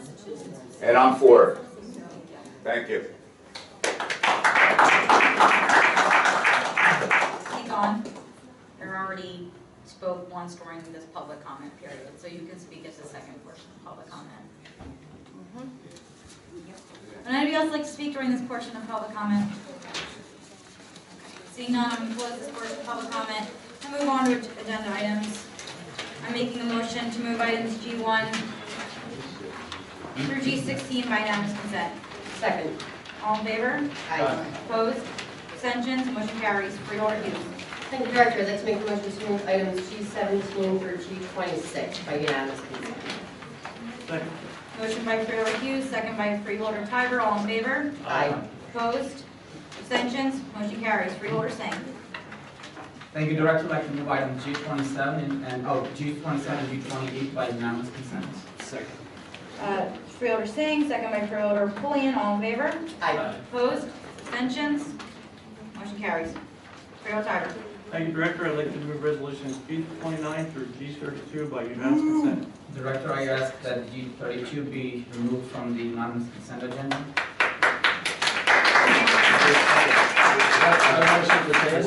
Second motion to table, or just?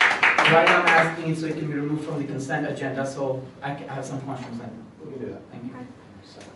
Do we need a second for that? Yeah, second, you gotta vote though, that's a motion. And then we do a full vote? Yep. Okay. So voice vote on that, you have a motion and a second. And this is just on Just to making remove it it from consent. from consent. And then we can move the rest and then come back and Okay. present the G32, correct? All in favor of removing it from consent? Aye. Say aye. Opposed? Abstentions? Okay, motion carries. So, Freeholder Tiber, do you want to rephrase your motion? I'd like to move resolutions G29 through G31 by unanimous consent. Second. Second by Freeholder Hughes. All in favor? Aye. Opposed? Abstentions? Motion carries. Now what do we do? Is there a question period? Like, Well, if there, are you gonna make a motion or? I believe somebody's going to make a motion on that, then I will have I questions. have to wait and see what happens. Well, I would like to ask some questions to the county engineers on the item G32. I feel like I have heard some of the different opinions on what the matter is actually before us. Joe, would you mind? Would you come up to the front, please? Do we have to make a motion to put it, like, what do we have to do? No, this is for your question, staff. This is our county engineer, Joe Berkeley, is making his way to the microphone. Love your work, John. Thank you. Thank you, Jim. So why are we doing it right now? Is there any pending permits, or do you intend to close the roads or open the roads for the pipelines anytime soon? And why is it now, not the last meeting or not the next meeting? So New Jersey Natural Gas has submitted a road occupancy permit that exclusively alternates traffic, has 24-hour working operations, extended hours of operation, as well as additional crews. When did they make that application? Freeholder, it's been a while. We started this discussion back with them in like 2014. I just want to put it in timeline. So they made that application 2 years ago. No, the county's road occupancy permit that was upheld in court was done in 2015. So I'm going to say we've had the permit application in some form for quite a while. I'd say 18 months. That's the policy. Pardon? The permit The policy. policy was voted and accepted by the board.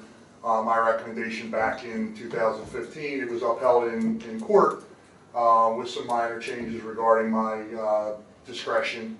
And then subsequently, New Jersey Natural Gas submitted an application. Their present application, as I said a moment ago, is requesting alternating traffic, which is allowed by the road occupancy policy. That is the typical manner in which construction is done here in Burlington County. Whether it's PSC&G, whatever, we will allow them to take over one side of the road, and then traffic would be maintained by alternating. Not changing my position on the pipeline. This is not a matter of what I believe. This is a matter of, I believe that doing it in alternating is going to make it longer. It's going to make it more people involved in the actual work zone. So when that happens, it's going to be an opportunity for safety of people to get hurt. Recognizing that the BPU has made this order. I am an engineer. I am sworn to uphold the law. Presently, the law is the BPU has ordered that. Until someone else tells me differently, I have to act like that is the law. And Joe, I have a question for you. If an applicant, regardless of who the applicant is, meets the standards of the policy that we have in place, if we then reject that application, we could then, I guess this might be actually a better question for our attorney, but we can then be sued because of not following our own policy, correct? Absolutely could be sued. Go ahead, get sued.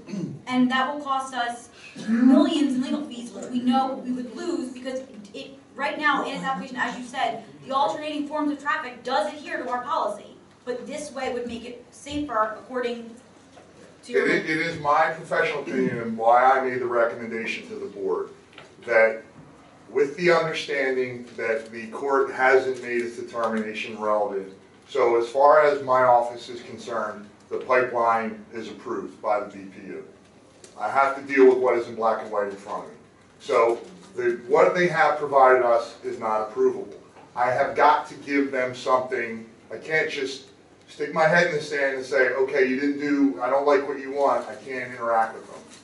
So the reason that I said this is I believe that there is, if the pipeline has to go in, if it is determined and all of the legal things are exhausted and the pipeline has to go in, it is my professional belief that it is some combination of road closure and alternating traffic that makes it happen. All I'm doing, and by asking the Freeholder Board to do this, and I asked the Freeholder Board to do this, that it be brought down so that staff can act responsible and interact with the municipalities. I can't offer them a closure as a solution of a closure if I can't grant it to them. So that is the reason why. That is why I put it in the way that I put it. This is not an issuance of a road occupancy permit. So my office is not in a position to, there are so many things that have to be resolved in order to do. Do you have a court order or somebody that's forcing us to do this right now? There's a BPU ruling, both of the initial petition. Is there a court order forcing us? Do we have a deadline that we must decide this by, or we will be getting sued for millions of dollars?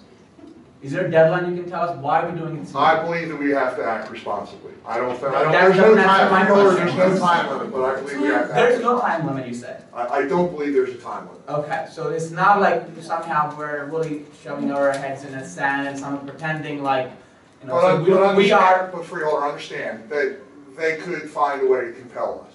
Well, there's a lawsuit, I believe there's a going on right now, right? Well, they Doesn't did that try to compel us in another matter, so they could seek to compel us again. Why are we then bending backwards for We're not, those interests Freeholder, and just we're let not them bending do? backwards. You're asking my professional opinion. If you don't want my professional opinion is all we're doing is giving the opportunity. Well, you're a professional because there's no time limit, yet you forced this you brought this recommendation up in a lame duck session, yet you just said that there's no time limit.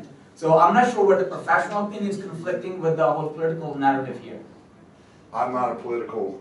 Well, then what does this motion allow you to do, this vote? All this does is allows me, as the county engineer, to consider road closure.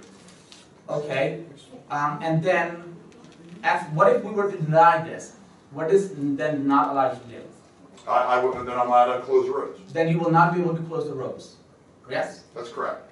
Okay, which means there will be no opening up the road for the pipelines. No, that's not true. That's where you're missing. That's not true. So who They will keep that could, Freeholder. Yes.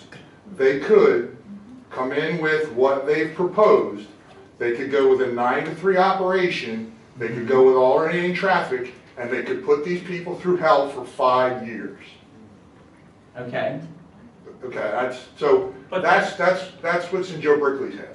But that's what. Right, so I'm getting a little bit of a better understanding, I think. So right now, you're saying that the 9 to 3, you can issue that permit anytime. Absolutely. That is the Because policy that this the board board has adopted. has adopted that policy. Correct. Right. This board Not this board. allowed. We were on this board at that time, Right. actually. This freeholder board allowed that policy to be there for you to make that decision. Correct. Now this board is altering a policy for you to close that road completely. Which is done routinely in other areas. Okay. And what about that, any conversation with the local officials? It's, at this point, I don't have anything to discuss with them, because folks, We've been in litigation. folks, I've always talked bluntly with everyone. Please give me an opportunity to clarify myself, okay? I don't have an approvable, discussable application. And I have said it on the record, them having a 24/7 alternating operation, I don't believe is safe. While this is being on, I've got to give them some alternatives. I have to have the ability to say things to keep this moving while the courts are making their decisions. I'm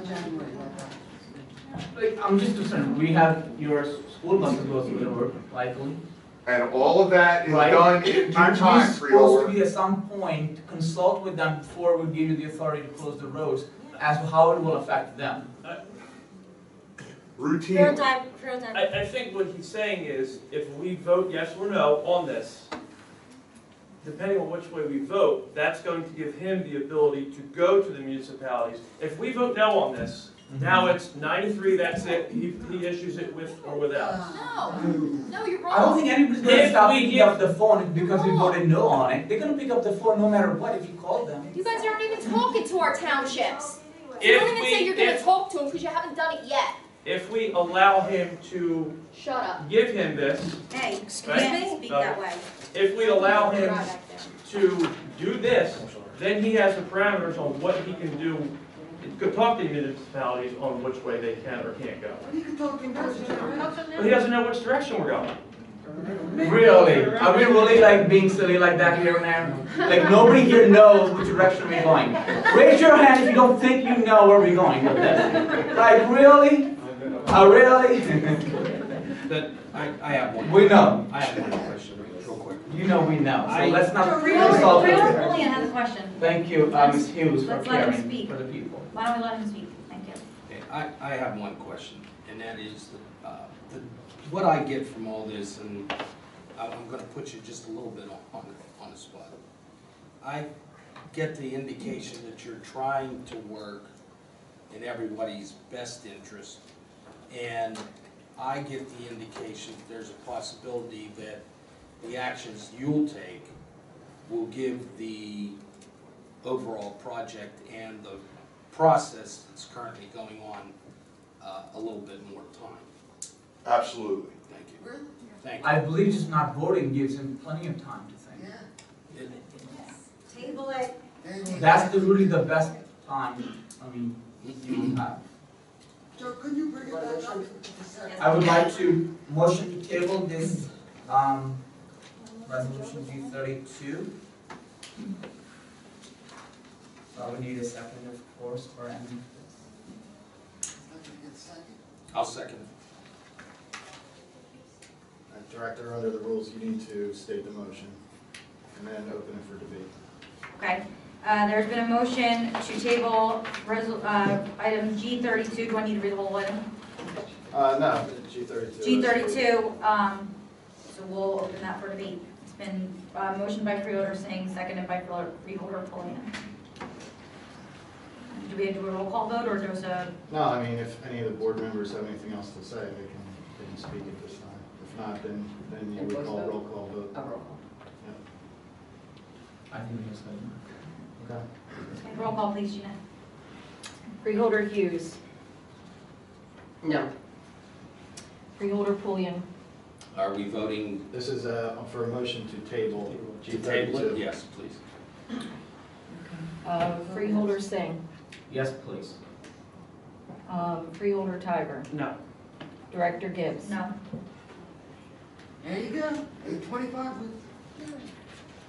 I think we should remove G32 and second it, if, I don't think that was official. So now, I would like to move resolution G32. Second. Second by Freeholder Hughes. All in favor? Aye. We better hear Aye. from Joe soon. Opposed? No. Abstentions? Motion carries. Questions from the press? Okay, second portion of public comment. Here we go, line up. We're gonna alternate. Dawn, you get to go first. No questions, Dave?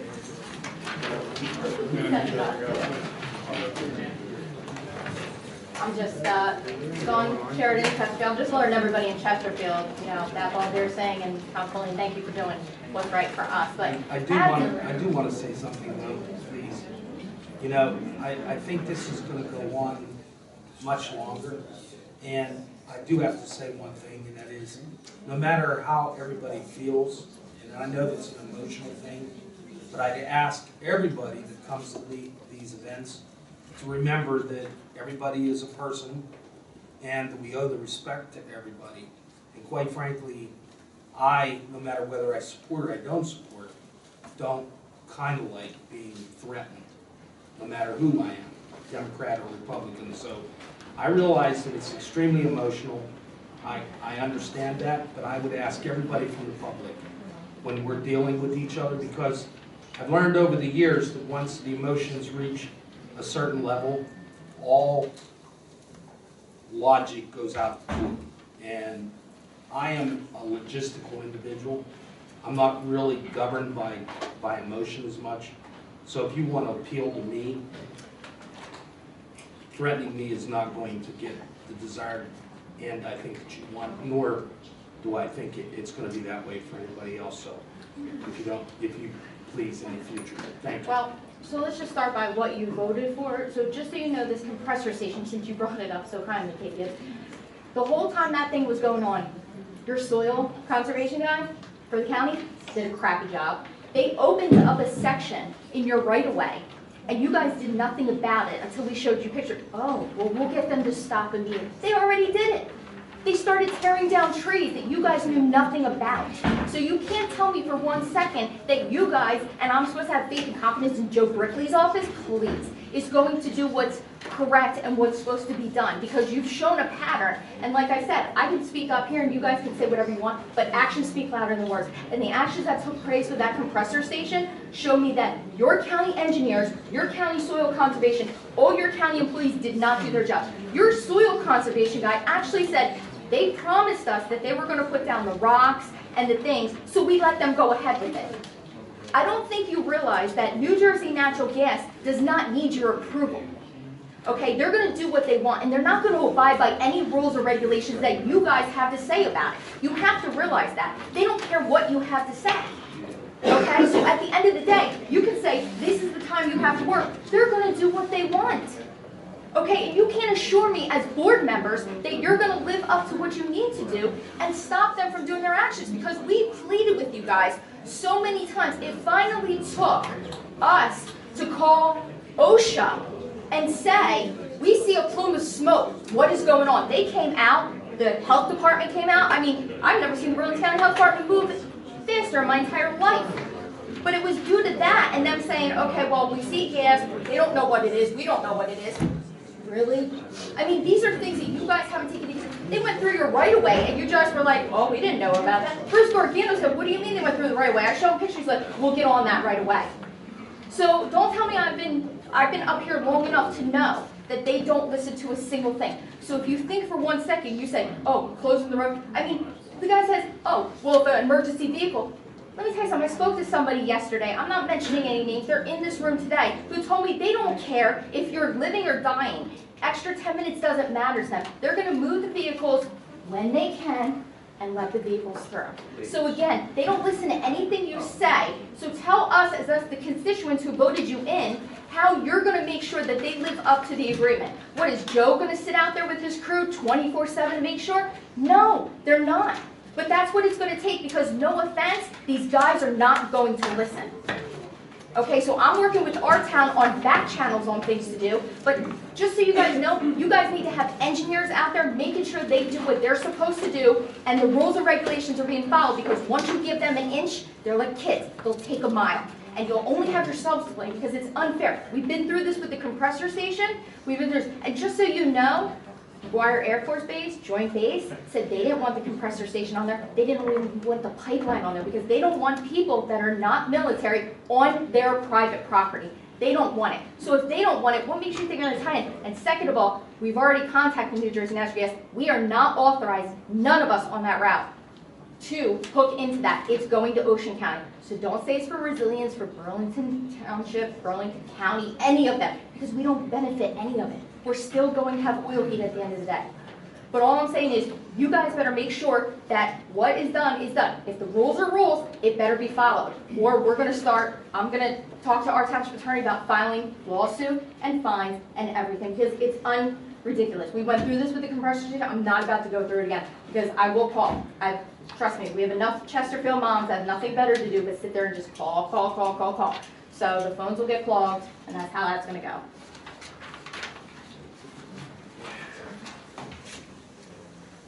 Again, Agnes Marcella, Chesterfield, New Jersey. Just a couple things, again, for the base. We know that 182 deciliters is going out of the compressor station in Chesterfield. And 182 deciliters are being delivered in Manchester at the end of the line. Who takes anything out of that? How's the base get anything out of that? You can't get nothing from nothing. You did 182 in, 182 out. There's no room for the base. As far as there's no explosions on pipelines, I know it doesn't happen a lot. I know you've never had one. You've probably never had a car accident. I never had one, but then I did. There can be explosions. There can be no explosions until one day there is. There was 3 last week.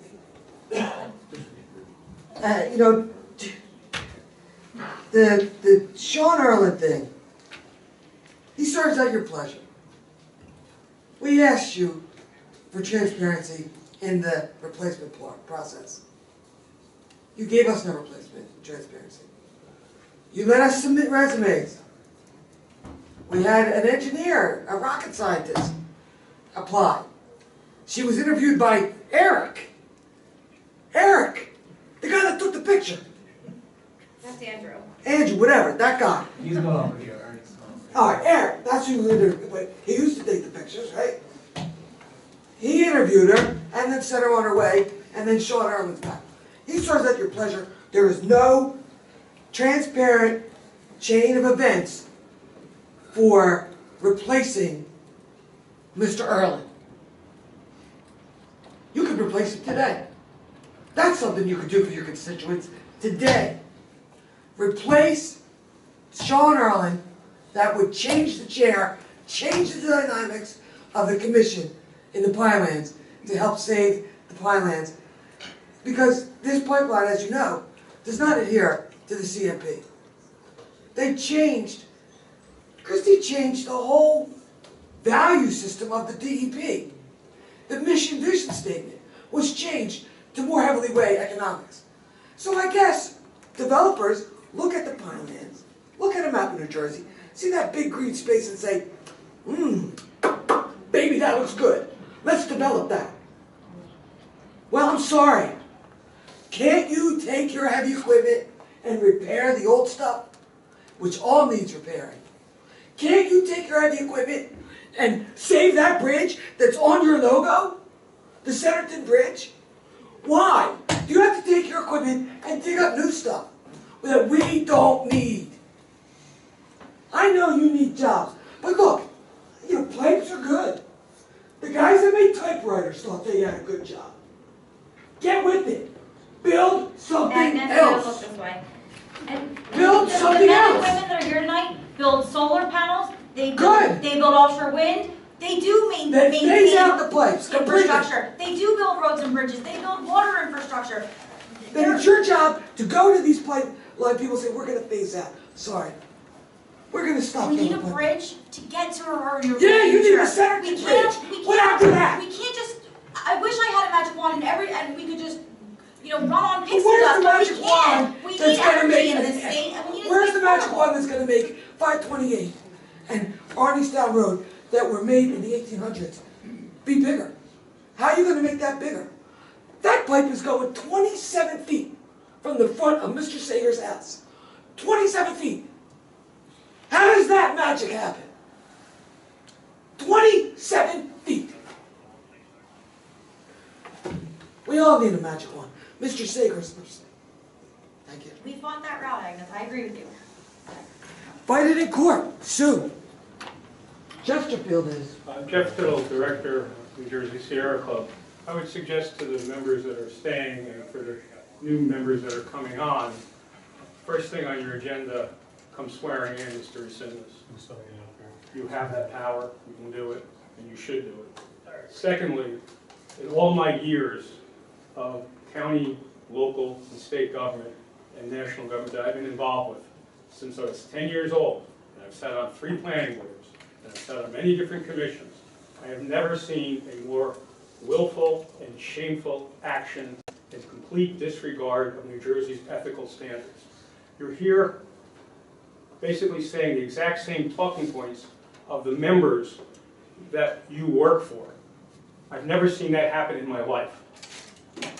You are a walking conflict of interest. They got up from your local and spoke. And by the way, the Sierra Club is unionized. Our members are union. We support collective bargaining. We support a $15 minimum wage. And we even support prevailing wage. So don't give me any of that crap.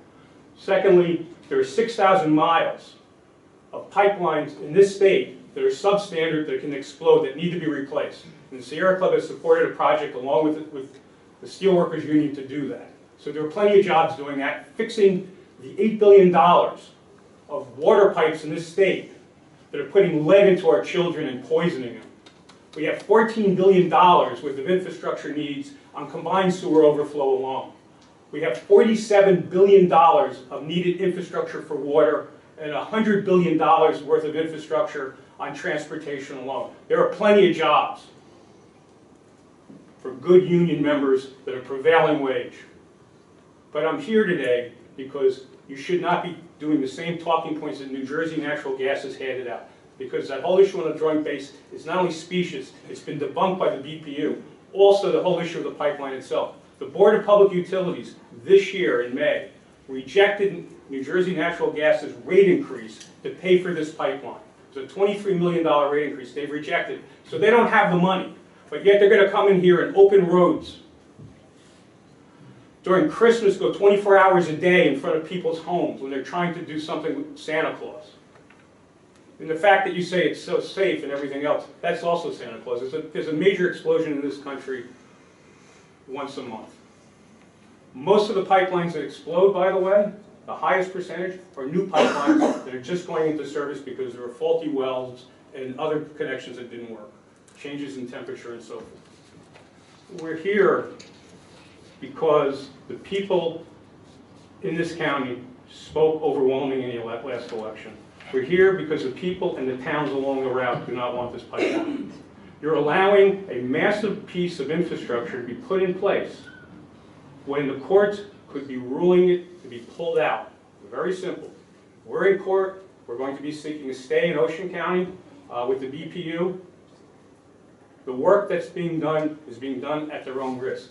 If they do not get approval and they lose in court and that pipe's in the ground, the BPU will not require them, the ratepayers, to pay for it. Who's going to get stuck with it? The taxpayers of this county. How much money is it going to cost to pull that thing out and restore that land that you can never completely restore? Where is their bond? Do they have a bond covering taking out the pipe and restoring that area? Of course not. And that's the whole point. So gentlemen and Madam Chair, do your job come January 1 and pull this thing out. Thank you.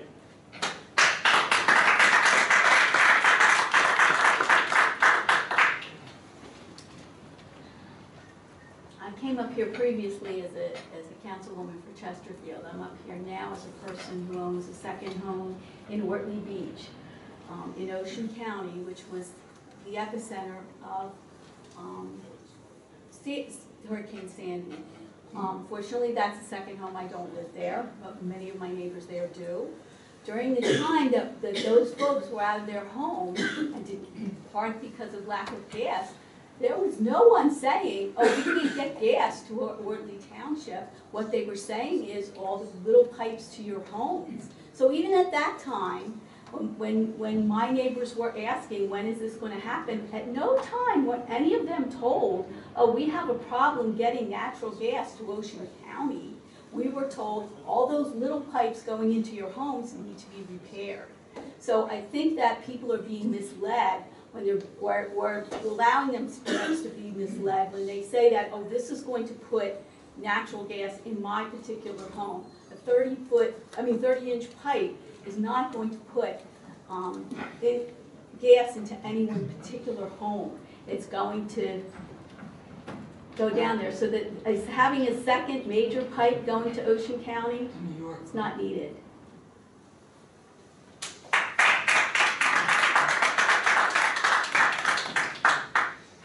Brian Listini, Morristown, New Jersey. I just want to make a brief comment on the process I saw tonight. Regardless of whether you agree or disagree with the pipeline, I really hope that, excuse me, everyone in this room is appalled with what they've seen. The fact that the Freeholder Board would move forward with a vote on a resolution that residents lack clarity on, municipalities lack clarity on, the freeholders themselves lack clarity on. Ms. Gibbs, this is probably the last time I'll get a chance to speak with you as Freeholder Director, and I just want to leave you with this. The goal of leadership is not to push forward what you think the right thing to do is. The goal of leadership is to lay out with transparency, clarity, and accuracy the options and the trade-offs so an informed decision can be made. And moving forward with the vote tonight, when there was so much confusion in the room, arguing with residents when it's unclear what are actually the facts, is completely irresponsible. So I implore the members of the board who are to be here next year to change your processes, change your transparency, and make sure that you and the residents understand what you're voting on and what the ramifications are. Thank you.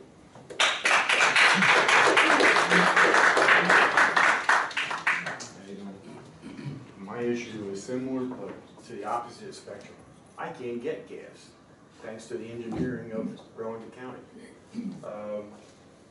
I applied for a gas permit back in August. I was diagnosed with a very serious, devastating situation. I may not be here next year. So I was hoping to actually spend Christmas in my house this Christmas, this holiday, with my family. But thanks to John Engel, your engineering department, I don't have permits.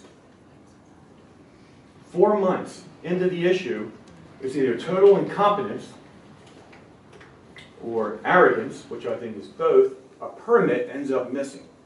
So now we start what? Start back at the beginning. I guess you're engineering, right? Yes, sir. My wife spoke to you. I do thank you. You did talk to her.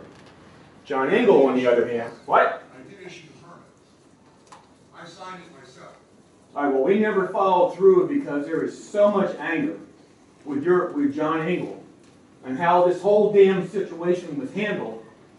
What's wrong with helping a resident, a senior citizen, or a veteran, and explaining where or how the permits get approved and why they're not approved, and why in the hell it takes 5 damn months when it takes the state 3 weeks to get approved.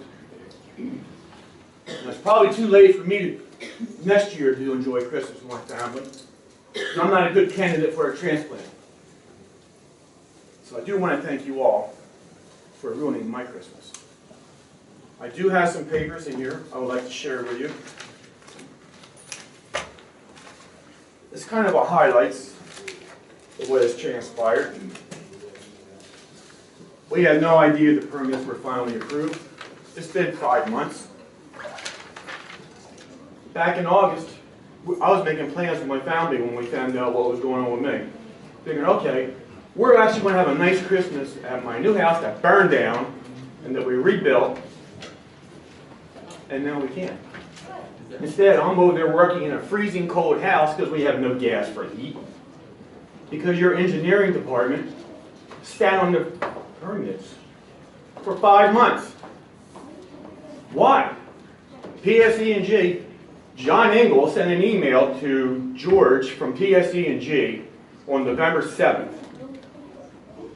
Now, George left PSE&G for some reason, so John Engel is slick. He covered his trail. He sent the email to George at PSE&G.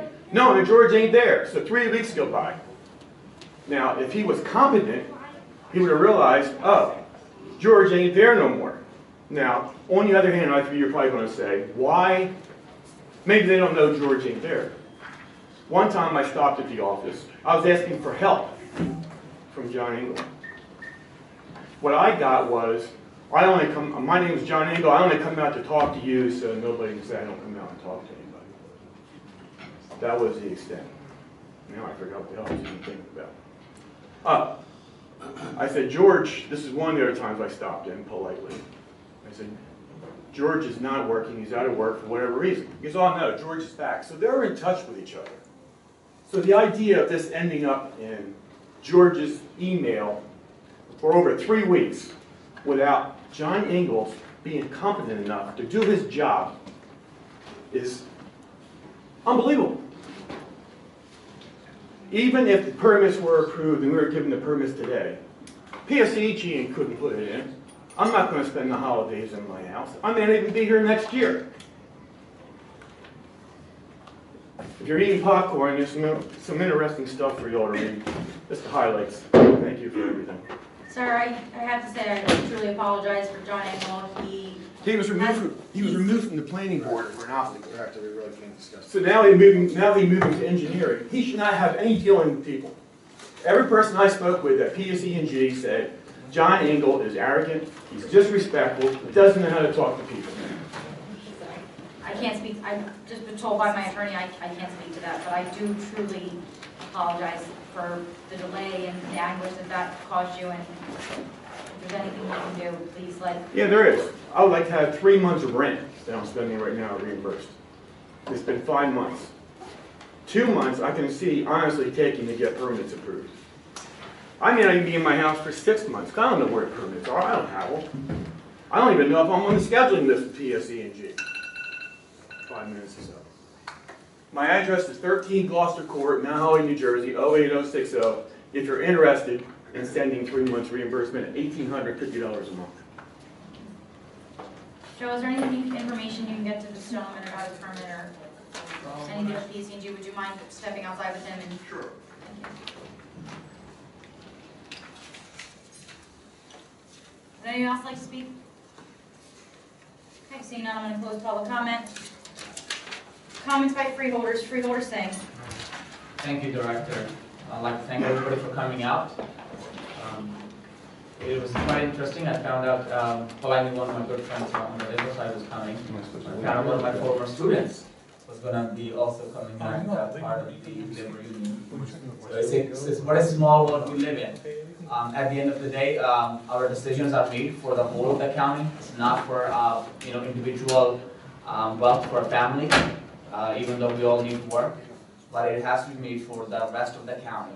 I am disappointed that I think 2 of the members should have obviously recused because it personally affects their pockets.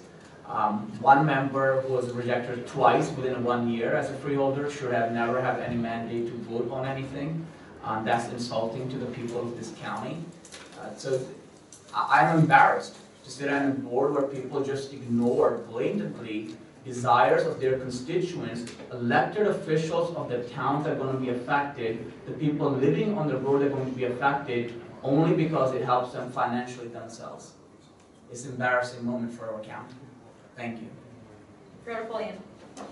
It's, as everybody may or may not know, we're having our last session for the month on the December 27th at 10 o'clock, so, or 11 o'clock, excuse me. So some of you, I may not get an opportunity to wish your families a blessed Christmas. Also, if I don't get a chance to see you at the reorganization on the 1st, Happy New Year. I do want to say one thing. It's been my experience that the individuals at the county level, the employees that I have had an opportunity to engage myself with, I've got a lot of respect for. You do a great job. I'm going to miss Gina very much, even though I don't know you that well, Gina. You know, thank you for everything. Thanks. And I just want to reiterate that being in government, I think, is extremely important.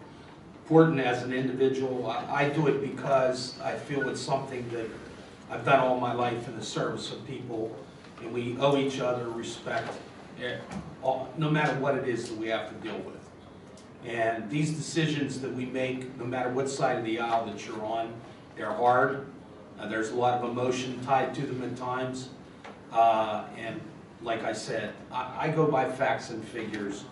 Emotion I try to remove, because if you succumb to the emotion, you're always going to make bad decisions.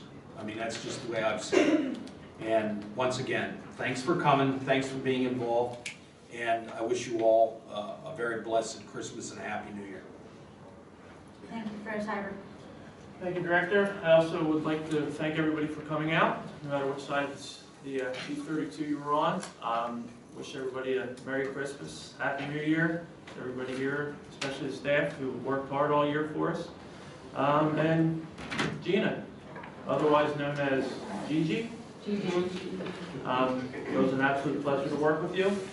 I'll talk with your granddaughter. I will. And maybe collect many checks. Thank you. Gina, you will absolutely be missed. Thank you so much for your service to the county throughout all the many years. It's been my pleasure. It's been wonderful working with you. Thank you. Thank you to everyone who came out tonight. Every single person who was here, every single person who spoke, your opinion matters. To the people who may have been disrespected, may have had people heckling while you were speaking, I apologize. I think that every single viewpoint, and particularly when people don't agree, should be respected. And I appreciate everyone being here.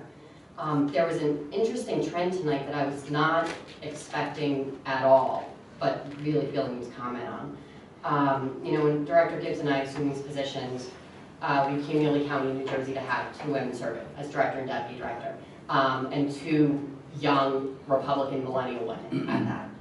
And it's been a real privilege to serve in that leadership position and serve as a role model, and if she can see it, she can be it, and to show young women that they can do anything and they can be in these positions that aren't technically considered or aren't historically considered female positions. So to have particularly women question the decision-making of 2 single females because of our status as mothers or not being mothers, I think really shows that we have a lot more work to do. that was really disappointing to feel that it's something that would impede our ability to be intelligent and make good decisions. Thank you to Freeholder saying for kind of drawing that line in the sand, that was too much. An odd trend that is a little disappointing, but I hope that we can continue to advance the belief that is not something that should be held. So that is all. Thank you, Freeholder. I just want to say thank you to all the folks who came out tonight and sat through this, and thank you to all of our department heads and our county staff who had a tough night tonight. We all did, but I know how hard all of you work day in and day out. And this county is the best county in the state of New Jersey. I have 26 counties in the region that I represent, and everywhere I go, people tell me that Burlington County is second to none, and that's because of the men and women who are here day in and day out. So I just want to say thank you. I understand that tonight was controversial and it got a little heated, and it's hard to be up here. But I believe that every one of us that's up here is doing it because we feel like we have something to bring to the table. I think, as Linda said, as a young female Republican that does work to represent working men and women in a building trades labor union, gives me a different perspective. And I do truly believe in the need for natural gas infrastructure in this region. I believe this is the safest way to do it, and I believe that giving our professionals the ability to make decisions so that they can negotiate and get and achieve the best results at the end of the day for the people. By simply saying no, no, no, no, no, we're not going to get anywhere. And I think that I fear that if we don't take this measure, we don't take this step today, that this never would have been done. Yet the pipeline would have proceeded, and it would have been done under alternating lanes with temporary signals, and the project would have dragged on for years.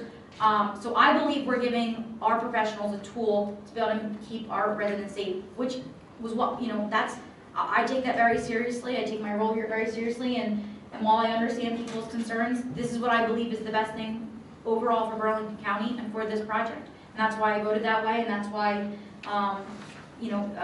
the meeting kind of went on this way. So I hope that answers some questions.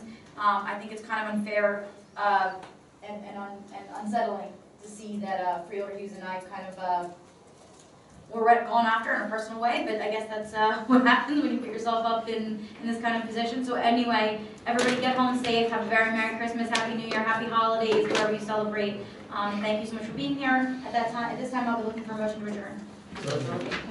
All in favor? Aye. Motion carries.